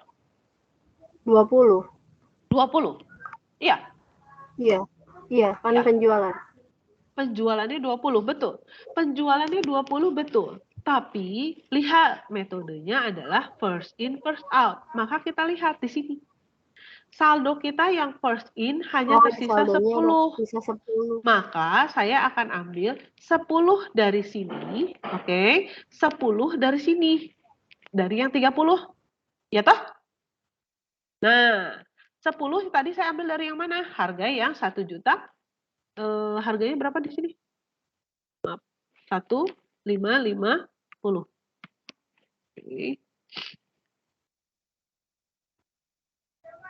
Nah ini sekarang sisa 0 harganya ya.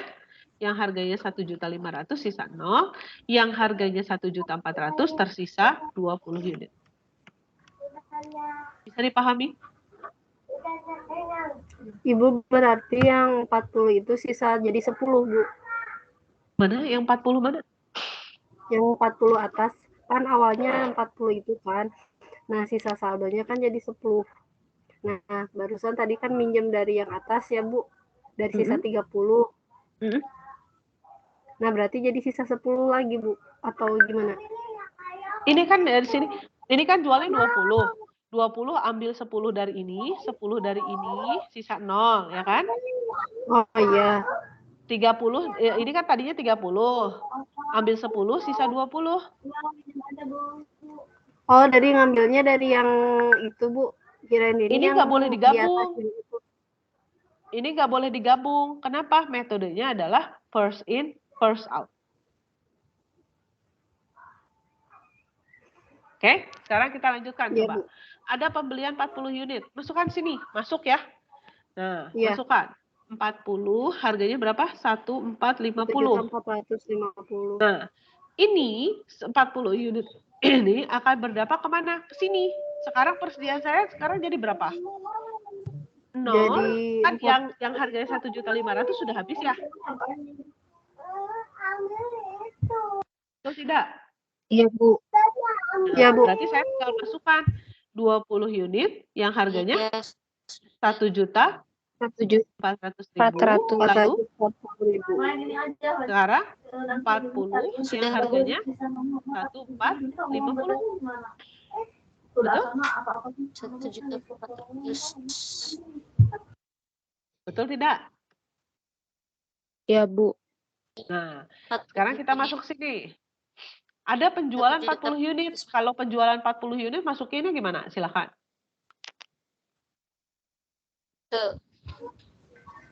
Penjualan masuknya ke keluar. Nah, ya, tapi yang yang di sini keluar, dikeluarkan yang berapa? Keluarin dulu yang 20 unit yang harga 1.400.000 itu, Bu. Oke, lalu sudah cukup Terus belum? 20 unitnya yang harga 20 unit lagi dari harga yang 1.450. 1.450.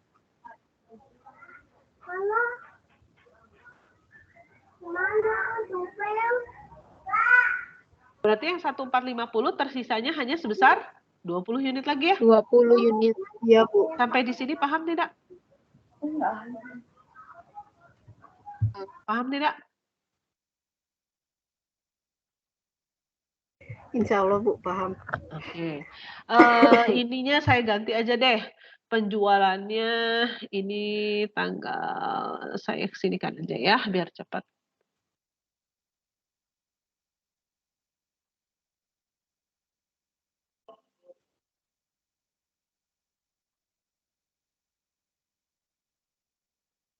Oke, ini saya tulis penjualan 10 unit dengan harga 100.000. Oke, maka di sini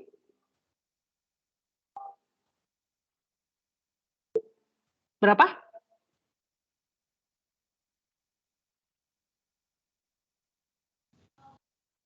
Keluar 10 unit. 10 harganya?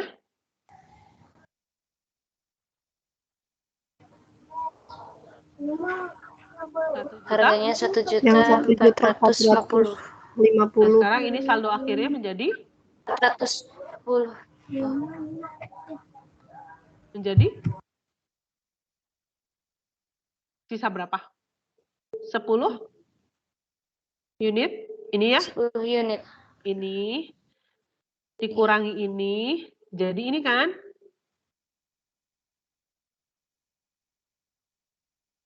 Ayo, bisa dipahami tidak? Iya, Bu.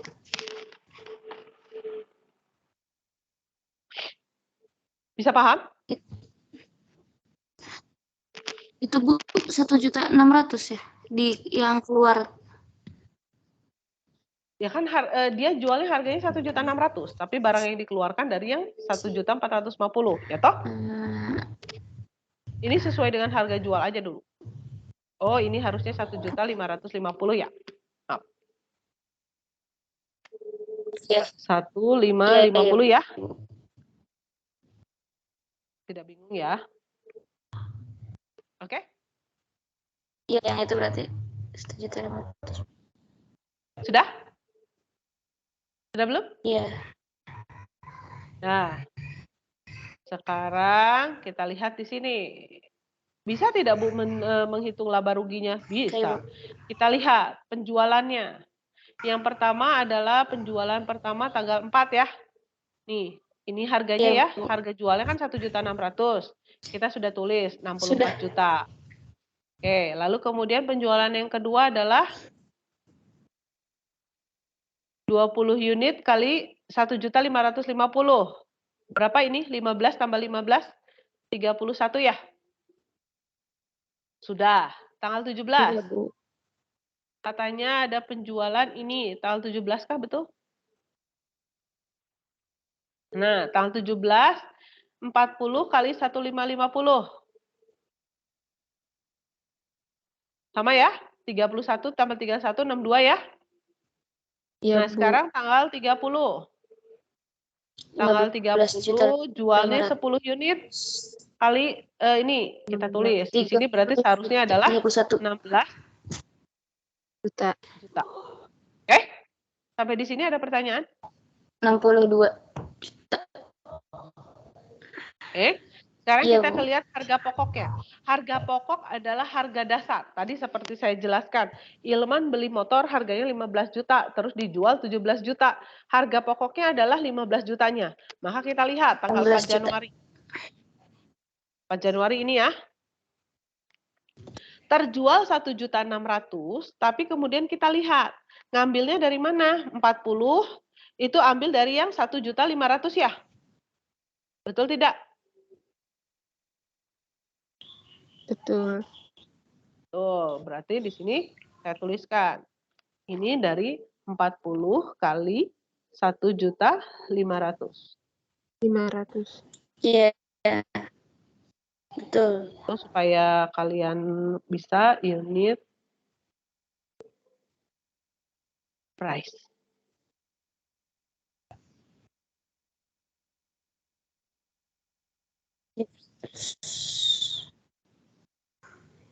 Unitnya berapa tadi ini? 40. Lalu harga dasarnya berapa? 1.500.000. 500. Teman-teman, ini kali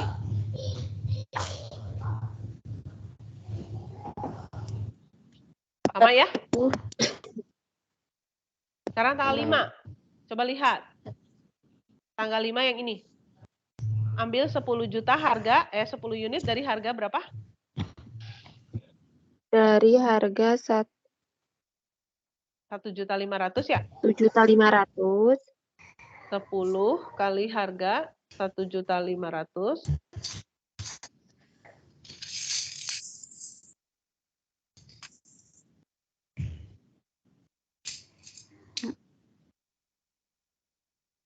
Dari harga 1.500. Lalu kemudian 10 lagi dari harga 1.550.000.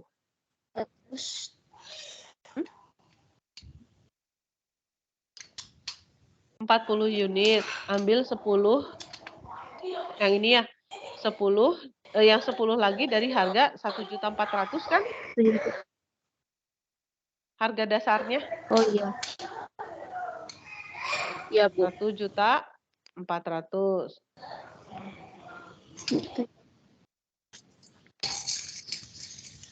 Oke, Dari maka ini jumlahnya adalah yang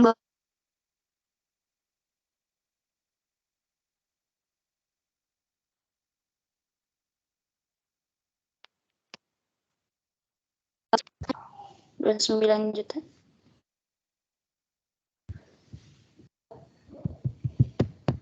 29. Ini saya beri ciri. Oke? Bisa dipahami? Ya. Insya Allah, Bu. Next. Tanggal 17 Januari. Penjualan tanggal 17 Januari ini sudah berarti yang ini. Silakan. Terjualnya 40 unit, harganya sudah. Lalu kemudian barang yang diambil dari yang mana? Dari yang 1.400.000. Berapa unit? 20 unit. 20 unit, 20 harga? unit. 1.400.000. Oke, lalu? 1.400.000. 20 unitnya lagi dengan harga 1.400.000. 20 unit lagi, harganya 1.450. Iya.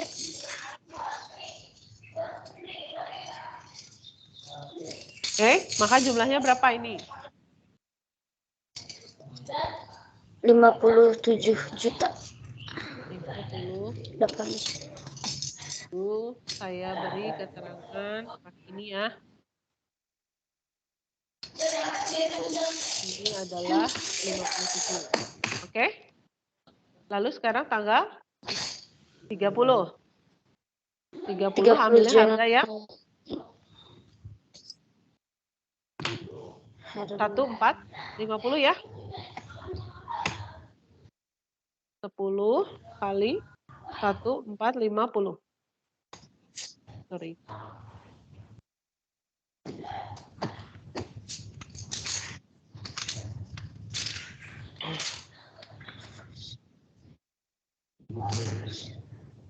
Ini adalah 14.500.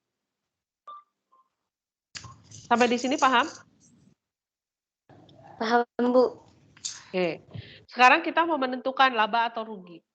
Penjualan kita 173.000. Sudah betul tidak ini? 173.000? Sudah. 173.000. Sementara harga pokok kita adalah 160.500.000. Maka kita memperoleh laba sebesar 12.500.000.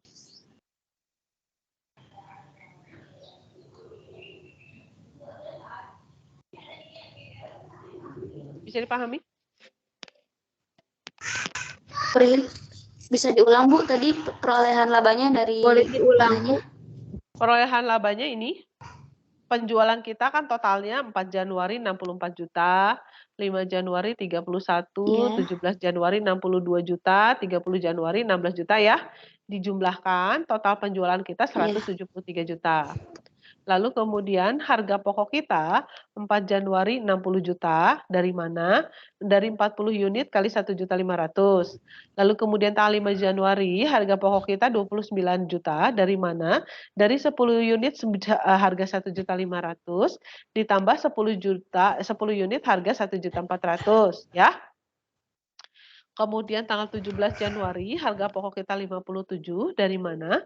20 unit harganya 1.400.000 dan 20 unit harganya 1.450. Oke. Lalu tanggal 30 Januari penjualan kita harga pokok kita adalah 14.500, dari mana? Dari yang terjual adalah 10 unit harganya 1.450. Total jumlahkan. Jumlah harga pokoknya adalah 160.500.000. Sehingga kita memperoleh laba 12.500.000. Dari mana? Dari penjualan 173 juta dikurangi 160.500.000. Ibu, Ya. yang 173 juta bukannya 163 juta ya, Bu? Kan 6, 12, tambah 3, 15 tambah 1 jadi 16. Ini? Yang mana ini? Ini? Yang 173 harusnya 163. Oke, ini harusnya 60 juta ya? Enggak, ini Bu yang laba rugi penjualan yang atas, Bu. Ini? Iya ini. Yang 64 juta ditambah 31 juta ditambah 62 juta ditambah 16 juta.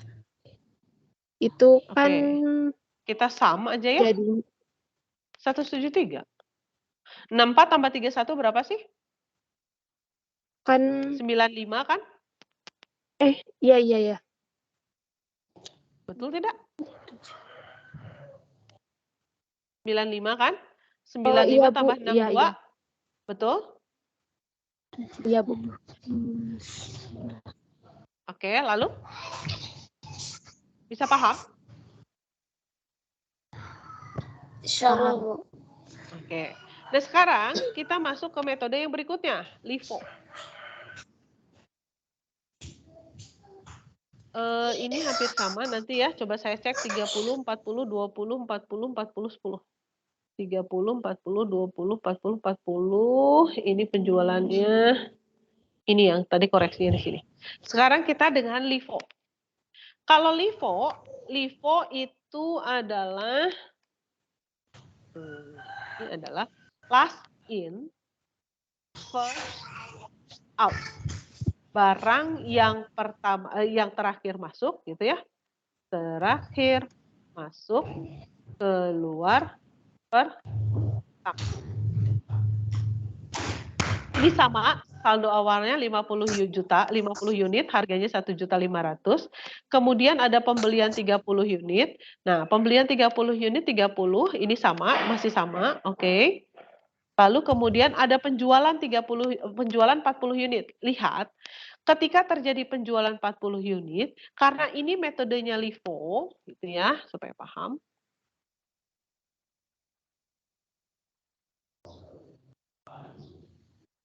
Karena ini metodenya LIFO, maka penjualan diambil dari yang transaksi yang terakhir, yang ini, 30 unit. Karena ketika dijual 40 unit, maka yang pertama kita keluarkan adalah yang 30. 30 dikalikan berapa harganya? 1.600.000. 400.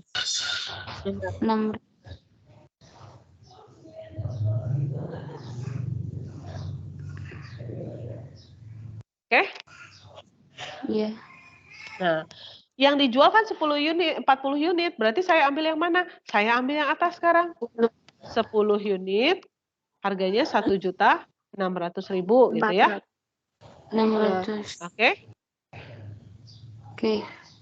Atau begini saja, kalau penjualan mah kalian kan tinggal menghitung ya. Supaya di sini harganya saya bisa harga yang di sini supaya paham ya.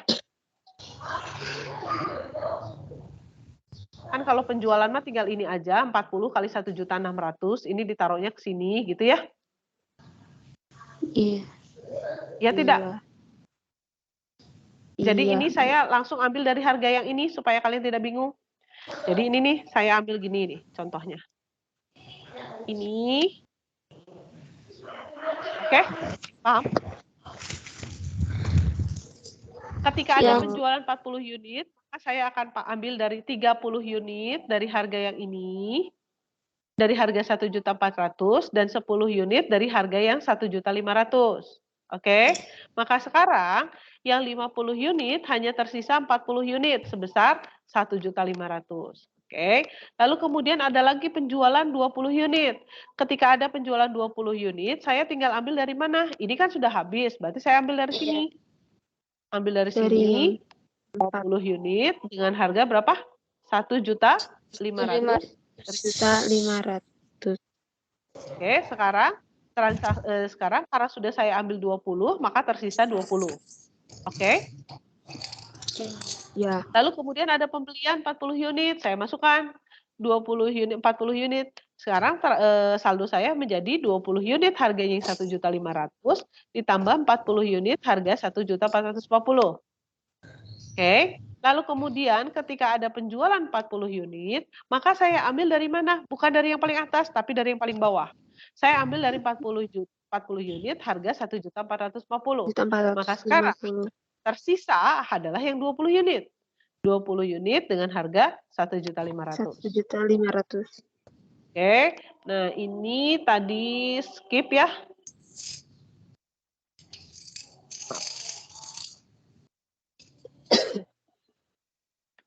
Supaya sesuai soalnya penjualannya adalah tadi berapa sebelumnya? 10 unit, harganya berapa yang Vivo? 16 juta ya? 1.600.000 ya? Penjualan 1.600.000. Oke, nah sekarang terjual lagi 10 unit, maka saya tinggal ambil dari sini. Dari yang 20 harganya 1.500.000. Harganya 1.500.000. 1.500.000. Oke. Sisanya 10. Sisanya adalah 20 kurangi 10 berapa? 10 unit. Harganya 1.500.000. Oke. Nah, satu yang harus dipahami adalah lihat. Saldo akhirnya ini harus sama. Kalau dengan Livo saldo akhirnya 10 unit, dengan Vivo pun saldo akhirnya 10 unit. Tidak boleh beda. Kalau berbeda, pasti salah. Bu, tapi harganya di sini beda. Boleh tidak Bu, kalau harganya beda? Harganya beda tidak masalah. Karena memang metode yang digunakan juga berbeda-beda. Tapi jumlahnya atau kuantitasnya harus sama. Bisa dipahami? Ya, contoh, di sini kuantitasnya 10, harganya 1.450.000. Di sini kuantitasnya 10, tapi harganya 1.500.000. Saya perbaiki yang ini ya, supaya kalian tidak bingung ya. Saya perbaiki yang ini, 40, harganya 1.500.000. Ini saya tulis adalah HPP. Lalu ini 10 berarti ambil dari 1.500.000. 10 ambil dari 1.400.000. Oke, lalu ini 20 berarti ambil dari harga 1.400.000. Lalu ini 20 ambil dari harga 1.450.000. Ini 10 saya ambil harga dari 1.450.000.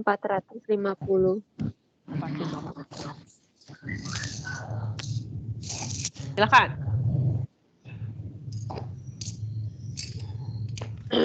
Ada pertanyaan tidak? Sekarang kita masuk sini. Penjualannya sama. Kalau saya rasa penjualannya masih sama. 40, 20, 17, 40 kali 1.450. Tanggal 30-nya berapa ini? 15 juta.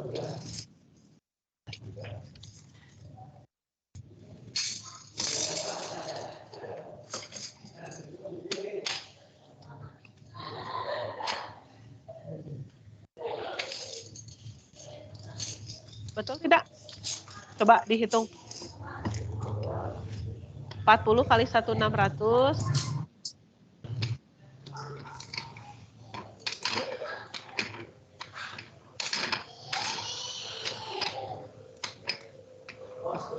Betul tidak?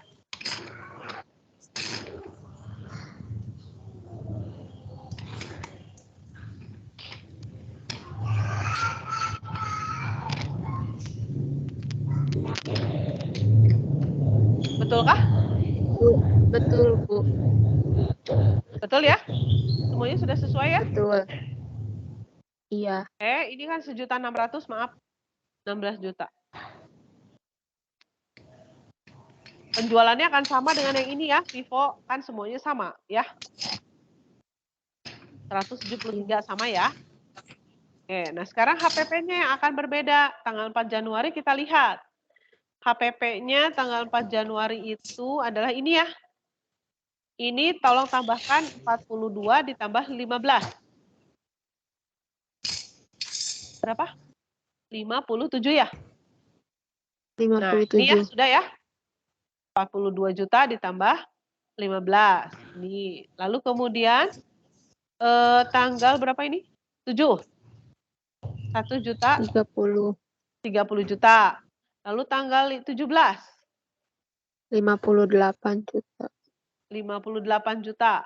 Oke. Lalu tanggal 30. Ini 15 adalah juta.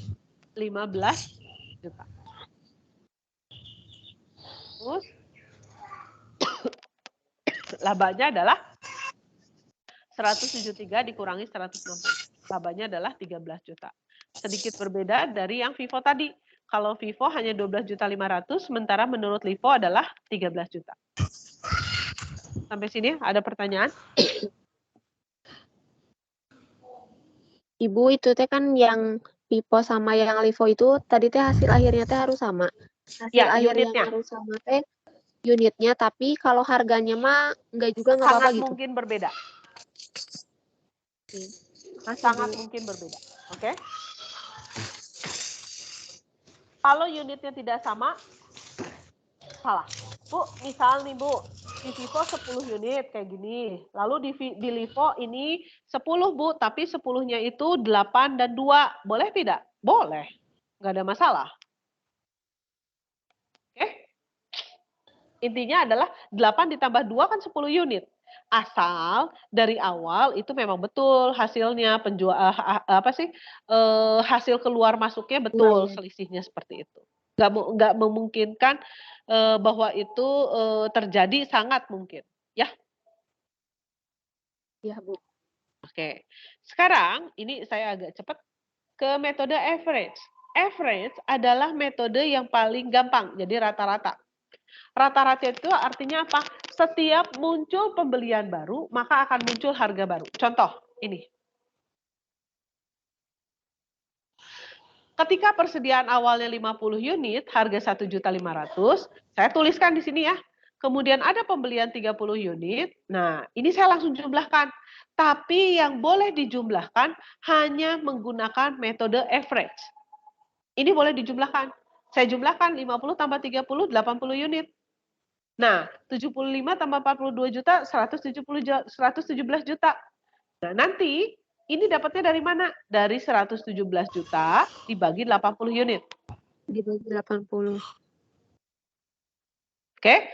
Nah, nanti ketika akan dijual 40 unit, nah ini nih contohnya ya, jual 40 unit, maka saya tinggal ambil harga ini.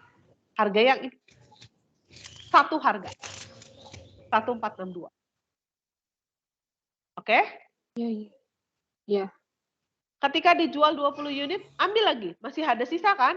Dari 80 dikurangi 40, sisa 40. Jual lagi 20, masih ada sisa. Sisanya adalah 20. Ya. Harganya segini. Oke? Nah, sekarang ketika ada pembelian, maka seperti apa? Pembelian saya catat. Sebelumnya saya punya saldo 20 unit, harganya segini.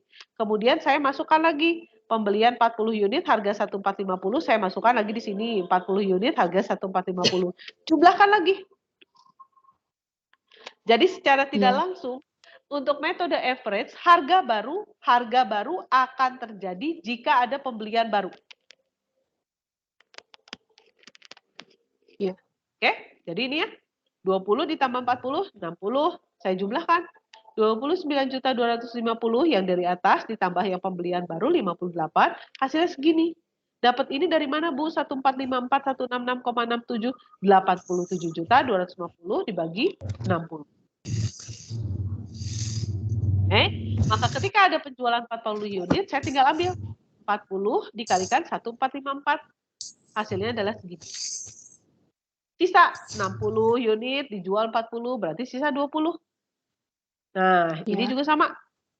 Oke, ini sama ya. Ini tadi tanggal 30, saya jualnya adalah 10 unit. Oke? 10 unit itu saya ambil dari mana? Dari harga ini. Harganya adalah sama dengan ini. Oke, maka sekarang saldo saya sama dengan ini dikurangi dengan ini. Oke, ini turun. penjualan 10 unit dengan harga tadi 1.600.000. Maka kita rubah sininya. Ini tadi yang lainnya sama, ininya adalah 16 juta. Sama ya penjualannya kan? Yang berubah Bu. pasti akan di sini. Yang berubah adalah di tanggal 30 Januari.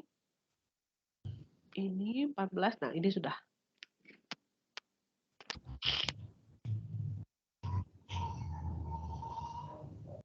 Bu, 4 Januari 58.500 kita cek. Ini. Oke ya, 58.500.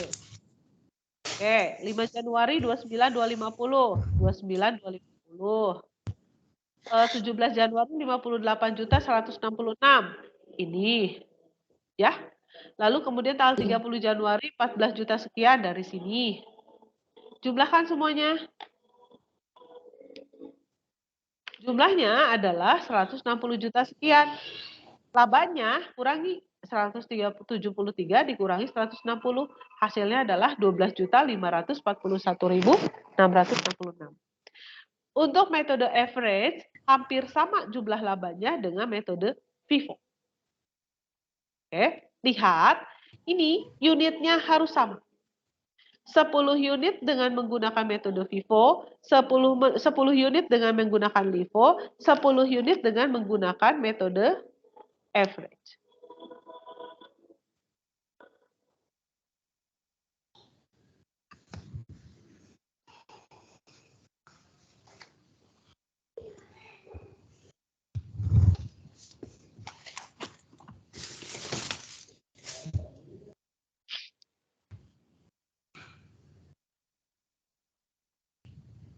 Bisa dipahami? Iya, bisa Ibu. Insya Allah.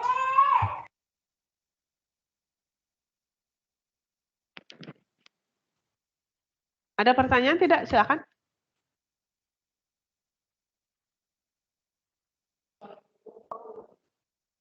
Ada pertanyaan? Nanti saya akan share materinya.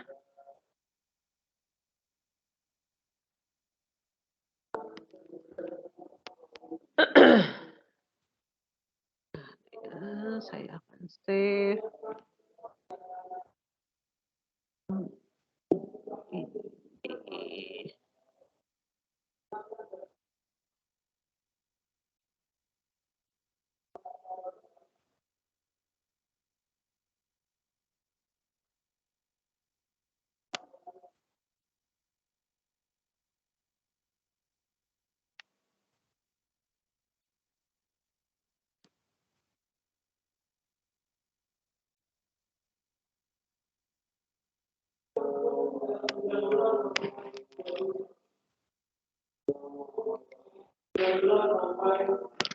Ada pertanyaan?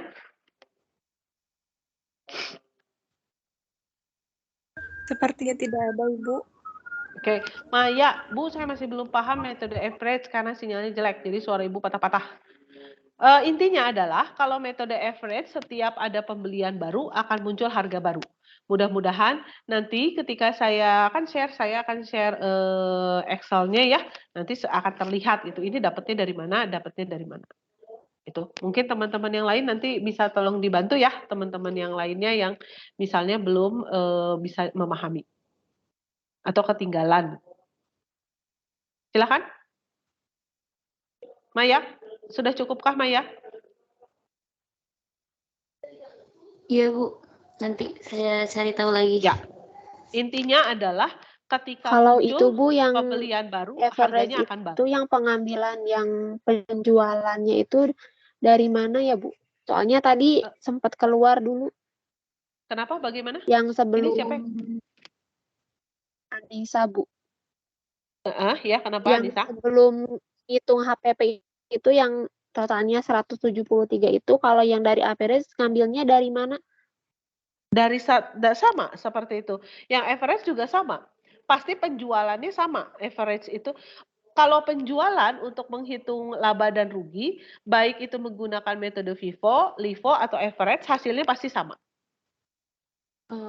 Iya. Oke, pasti 173 juta karena penjualannya kan tadi ya terjual 40 unit dengan harga 1.600.000 misalnya. Terjual 20 unit dengan harga 1.800.000. Kalau untuk penjualan semuanya itu dijumlahkan penjualan. Jadi pasti sama untuk metode FIFO, LIFO, dan average pasti sama. Yang berbeda itu adalah harga pokoknya. Iya, Bu. Oke? Oke, terima kasih. Terima kasih kembali. Bu, Silakan. saya mau tanya, Bu. Ya. Ini di metode FIFO. Nah, misalkan kalau harga barang, misalkan stok 10 juta, terus ada pembelian baru, misalkan 1 juta kan, kalau itu bedanya jauh ya. Terus ada penjualan 2 juta kan, kalau metode FIFO itu dari plus in. Nah, dari yang 10 juta itu ya jadi kalau gitu kayak rugi nggak, Bu? Ya itu memang ya dalam bisnis kan nggak selalu harus bisa diatur seperti itu. Oke, jadi kalau misalnya secara tidak langsung, berarti Bu kalau misalnya tadinya belinya 10 juta, lalu kemudian terjualnya 1 juta, rugi dong? Ya rugi. Oke, jadi sangat mungkin kalau misalnya dalam bisnis itu terjadi naik turunnya perubahan itu tak mungkin. Tapi saya rasa sih kalau sampai sedrastis dari 10 juta langsung 1 juta ya nggak mungkin juga ya, nggak terlalu gitu. Makanya banyak sekali perusahaan yang memilih untuk menggunakan metode average. Jadi rata-rata. Jadi dia kemarin saya belinya segini, sekarang harganya segini, ya muncul aja lagi harga baru, baik itu naik atau turun, tapi tidak akan terlalu tinggi. Selisihnya tidak akan terlalu besar, ya, sehingga tidak terlalu membuat perusahaan mengalami selisih perbedaan harganya itu terlalu besar atau terlalu kecil, itu, ya. Jadi ada di range yang average rata-rata. Oh ya, itu ya. Terima kasih, Bu. Terima kasih kembali. Silakan.